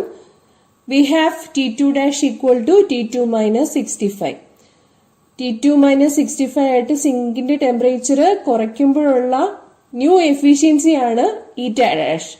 അത് 1/3 ആണ്. So eta dash equal to 1 minus T2 dash divided by T1. Okay, so 1/3 equal to 1 minus T2 minus 65 by T1. ഇതിൽ നിന്നും T1ന്റെ റിലേഷൻഷിപ്പ് കണ്ടുപിടിക്കണം. സോൾവ് ചെയ്യുമ്പോൾ നമുക്ക് കിട്ടും T1 equal to 1.5 into T2 minus 65 എന്ന്. ഓക്കെ, ആദ്യം കിട്ടിയ ഇക്വേഷൻ ഏതായിരുന്നു? T1 ഈക്വൽ ടു 1.2 T2 എന്നാണ്. ആ വാല്യൂ സബ്സ്റ്റിറ്റ്യൂട്ട് ചെയ്ത് കൊടുക്കുമ്പോൾ 1.2 T2 equal to 1.5 T2 minus 1.5 into 65 എന്ന് കിട്ടും. T2ന് സോൾവ് ചെയ്യുമ്പോൾ 325 കെൽവിൻ എന്ന് കിട്ടുന്നതായിരിക്കും. T1ന്റെ വാല്യൂ 1.2 T2 ആണ്. സോ T1 ഉം T2 ഉം കിട്ടിക്കഴിഞ്ഞു. ഏതൊക്കെയാണ്? T1 390 കെൽവിൻ എന്നും T2 325 കെൽവിൻ എന്നും. ഓക്കെ, ഇനി തേർഡ് പാർട്ടിലേക്ക് പോകാം. Obtain the expression for the work done during the adiabatic process. Work done during the adiabatic process ഞാനൊരു വീഡിയോ ചെയ്തിട്ടുണ്ട്. തന്നെ ഫസ്റ്റ് ലോ ഓഫ് തെർമോഡൈനമിക്സ്. ഒരു സിസ്റ്റത്തിന് സപ്ലൈ ചെയ്യുന്ന ഹീറ്റ് എനർജി ഇന്റേണൽ എനർജി കൂട്ടാൻ വേണ്ടിയിട്ടും എക്സ്റ്റേണൽ വർക്ക് ചെയ്യാൻ വേണ്ടിയിട്ടുമാണ് പ്രയോജനപ്പെടുത്തുന്നത് എന്ന് പറയുന്നതാണ് first law of thermodynamics. First law of thermodynamics is in accordance with the law of conservation of energy. First law of തെർമോഡൈനമിക്സിന്റെ മാത്തമാറ്റിക്കൽ സ്റ്റേറ്റ്മെന്റ് പഠിക്കണം. Delta Q equal to delta U plus delta W. Delta Q എന്ന് പറഞ്ഞാല് quantity of heat energy സപ്ലൈഡിനെ സൂചിപ്പിക്കുന്നു. U internal എനർജിക്കുള്ള term ആണ്. W work ഡണിലുള്ള term ആണ്. ഇനി ഏതാനും പ്രോസസ്സസ് പഠിക്കാം. Isothermal process, isobaric process, isochoric process, adiabatic process. Isothermal പേരിൽ നിന്ന് തന്നെ മനസ്സിലാക്കാൻ ടെമ്പറേച്ചർ കോൺസ്റ്റന്റ് ആണ്. ഐസോബാറിക് പ്രഷർ കോൺസ്റ്റന്റ് ആണ്. ഐസോകോറിക് വോളിയം കോൺസ്റ്റന്റ് ആണ്. അഡിയബാറ്റിക് സിസ്റ്റം അല്ലെങ്കിൽ അഡിയബാറ്റിക് പ്രോസസ് എന്നാൽ no heat flow between the system and the surroundings എന്നതാണ്. Delta Q equal to 0. അപ്പൊ ഫസ്റ്റ് ലോ ഓഫ് തെർമോഡൈനാമിക്സിൽ ഡെൽറ്റ ക്യൂ ഈക്വൽ ടു 0 എന്ന് substitute ചെയ്ത് കൊടുത്തു കഴിഞ്ഞാൽ delta W equal to minus delta U എന്ന് കിട്ടുന്നതാണ്. ഓക്കെ, അപ്പൊ ഇതിന്റെ എല്ലാം ആപ്ലിക്കേഷൻസ് തുടർന്ന് കാണാം. ബാക്കിയുള്ള ഇക്വേഷൻസ് എല്ലാം കാണാതെ പഠിച്ചിരിക്കണം. Equation of state for an isothermal process is PV equal to a constant. Equation of state for an adiabatic process is PV raised to gamma is a constant. Gamma is the ratio of specific heats. Then expression for the work done by an ideal gas during an isothermal process. ഈ derivation ഒന്ന് പഠിച്ചു വെച്ചിരിക്കുന്നത് നല്ലതാണ്. ഈ പേജില് work done by an ideal gas during an adiabatic process ആണ് ചെയ്തിരിക്കുന്നത്. ക്ലാസിന്റെ ലിങ്ക് ഷെയർ ചെയ്തു തരാം. 2 മാർക്കിന് മാത്രമേ ഈ ചാപ്റ്ററിൽ നിന്ന് പരീക്ഷയ്ക്ക് ചോദ്യങ്ങൾ വരാൻ സാധ്യതയുള്ളൂ എന്നതുകൊണ്ട് ഇപ്പോ തൽക്കാലം എക്സ്പ്ലെയിൻ ചെയ്യുന്നില്ല. Work done during an adiabatic process, the expression is given by W equal to mu r divided by 1 minus gamma into T2 minus T1. എക്സ്പ്രഷന്റെ ഡെറിവേഷൻ ഡീറ്റെയിൽഡ് ആയിട്ട് പഠിക്കണമെന്നുള്ളവര് ലിങ്ക് ഓപ്പൺ ആക്കി കാണുക. ഡിസ്ക്രിപ്ഷൻ ബോക്സിൽ തന്നിരിക്കാം. ഇനി ഏതാനും 1 word ക്വസ്റ്റ്യൻസ് നോക്കാം. ഐസോക്ലോറിക് പ്രോസസ്സിലെ work done 0 ആണ്. ഐസോബാറിക് പ്രോസസ്സിന്റെ ഇക്വേഷൻ തന്നിട്ടുണ്ട്. ഇതെല്ലാം ഡീറ്റെയിൽ ആയിട്ട് നേരത്തെ പറഞ്ഞു കഴിഞ്ഞതാണ്. Heat engines convert heat energy into mechanical energy. പിന്നെ ഹീറ്റ് എൻജിന്റെ സ്കീമാറ്റിക് ഡയഗ്രാം ഇവിടെ കൊടുത്തിട്ടുണ്ട്, അത് വരച്ച് പഠിക്കണം. മുൻപ് സൂചിപ്പിച്ചു, heat engine is a device which converts heat energy into mechanical energy. അപ്പൊ അതിന്റെ എഫിഷ്യൻസി, എത്രത്തോളം ഹീറ്റ് എനർജി മെക്കാനിക്കൽ എനർജി ആയിട്ട് കൺവേർട്ട് ചെയ്യുന്നു എന്നുള്ളതിന്റെ എക്സ്പ്രഷൻ അറിഞ്ഞിരിക്കണം. It is given by eta equal to W divided by Q1. Q1 is the heat absorbed by the system from the source. അപ്പൊ ഇതിനെ കുറിച്ചൊക്കെ ഡീറ്റെയിൽ ആയിട്ട് അറിയണം എന്നുള്ളവര് ഡിസ്ക്രിപ്ഷൻ ബോക്സിലെ ലിങ്ക് ഓപ്പൺ ആക്കി കാണുക. വളരെ വിശദമായ ക്ലാസ് തന്നെ തന്നിട്ടുണ്ട്. Efficiency of the heat engine is given by the expression eta equal to 1 minus T2 by T1 or eta equal to 1 minus Q2 by Q1. ഇത് എക്സാം പോയിന്റ് ഓഫ് വ്യൂല് പ്രോബ്ലം സെക്ഷനിലും വളരെ important ആണ്. പ്രോബ്ലംസിന്റെ ഒരു ക്ലാസ്സും തെർമോഡൈനാമിക്സിൽ ഞാൻ workout ചെയ്തിട്ടുണ്ട്. അതിന്റെ ലിങ്കും description ബോക്സിൽ കൊടുത്തിരിക്കാം. പ്ലേലിസ്റ്റിൽ 8 ക്ലാസ്സുകളുണ്ട്. താല്പര്യമുള്ളത് ഏതാന്ന് വെച്ചാൽ ഓപ്പൺ ആക്കി കാണാവുന്നതാണ്. Is it possible for an engine to have 100% efficiency? പ്രാക്ടിക്കലായിട്ടൊന്ന് ആലോചിച്ച് നോക്കിയേ. ഏതെങ്കിലും ഒരു എഞ്ചിന് 100% എഫിഷ്യൻസിയോടുകൂടി വർക്ക് ചെയ്യാൻ പറ്റുമോ? കൊടുക്കുന്ന ഹീറ്റ് എനർജി മുഴുവൻ വർക്കാക്കി മാറ്റാൻ പറ്റുമോ? ഏതൊരു ഡിവൈസ് ആണെങ്കിലും അത് കുറെ എനർജി ഹീറ്റിന്റെ രൂപത്തിൽ നഷ്ടപ്പെടുത്തുന്നുണ്ടാവും. പൂർണ്ണമായിട്ടും വർക്കാക്കി മാറ്റാൻ പറ്റൂല. ആർക്കായാലും പഠിക്കുന്ന മൊത്തം കാര്യങ്ങള് പരീക്ഷ പേപ്പറിൽ എഴുതി വെക്കാൻ പറ്റൂല.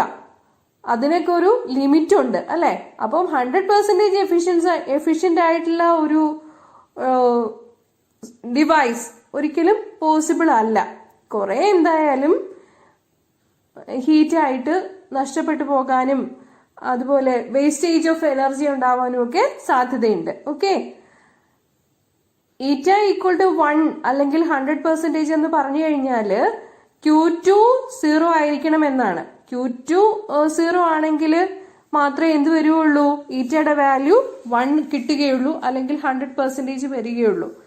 അപ്പം കോൾഡ് റിസർവോയറിലേക്ക് ഹീറ്റ് റിജക്ഷൻ ഉണ്ടാവാൻ പാടില്ല എന്നാണ് Q2 ഈക്വൽ ടു 0 എന്ന് പറഞ്ഞു കഴിഞ്ഞാൽ അർത്ഥം. നമുക്കറിയാം, ഏതൊരു ഡിവൈസ് വർക്ക് ചെയ്യുമ്പോഴാണെങ്കിലും കുറെ എനർജി ഇടയിൽ നഷ്ടപ്പെട്ടു പോകുന്നുണ്ട്. അപ്പൊ ഒരിക്കലും Q2 0 ആവുക എന്നൊരു കേസ് പ്രാക്ടിക്കൽ അല്ല. ഓക്കെ, ഇനി ഒരു പ്രോബ്ലം ആണ്. What is the efficiency of a heat engine working between 273 Kelvin and 373 Kelvin? 273 Kelvin ആണ്. അതായത് ഐസ് പോയിന്റ് 0 ഡിഗ്രി സെൽഷ്യസിനും സ്റ്റീം പോയിന്റ് 100 ഡിഗ്രി സെൽഷ്യസിനും ഇടയിൽ വർക്ക് ചെയ്യുന്ന ഒരു ഹീറ്റ് എഞ്ചിന്റെ എഫിഷ്യൻസി എത്രയാണെന്നാണ് ചോദിച്ചിരിക്കുന്നത്. അപ്പോ ഇക്വേഷൻ ഈറ്റ equal to 1 minus T2 by T1 ആണ്. വാല്യൂസ് സബ്സ്റ്റിറ്റ്യൂട്ട് ചെയ്ത് കൊടുക്കുക. കെൽവിൻ സ്കെയിലിലെ വാല്യൂ ആണ് സബ്സ്റ്റിറ്റ്യൂട്ട് ചെയ്ത് കൊടുക്കേണ്ടത്. നമ്മളിത് ചെയ്യുമ്പോൾ കിട്ടുക 0.268 എന്നാണ്, അല്ലെങ്കിൽ 26.8% എന്നാണ്. അപ്പോ ഐസ് പോയിന്റിനും സ്റ്റീം പോയിന്റിനും ഇടയിൽ വർക്ക് ചെയ്യുന്ന ഒരു ഹീറ്റ് എഞ്ചിന്റെ എഫിഷ്യൻസി 26.8% മാത്രമാണ്. ഓക്കെ, ഇനി എക്സ്റ്റേണൽ കമ്പസ്റ്റൻ എഞ്ചിന്റെ എക്സാമ്പിൾ ചോദിച്ചിട്ടുണ്ട്. Steam engine. Then give an example for an internal combustion engine. Internal combustion engine എന്ന് പറയുമ്പോൾ പെട്രോൾ എഞ്ചിനും ഡീസൽ എഞ്ചിനുമാണ്.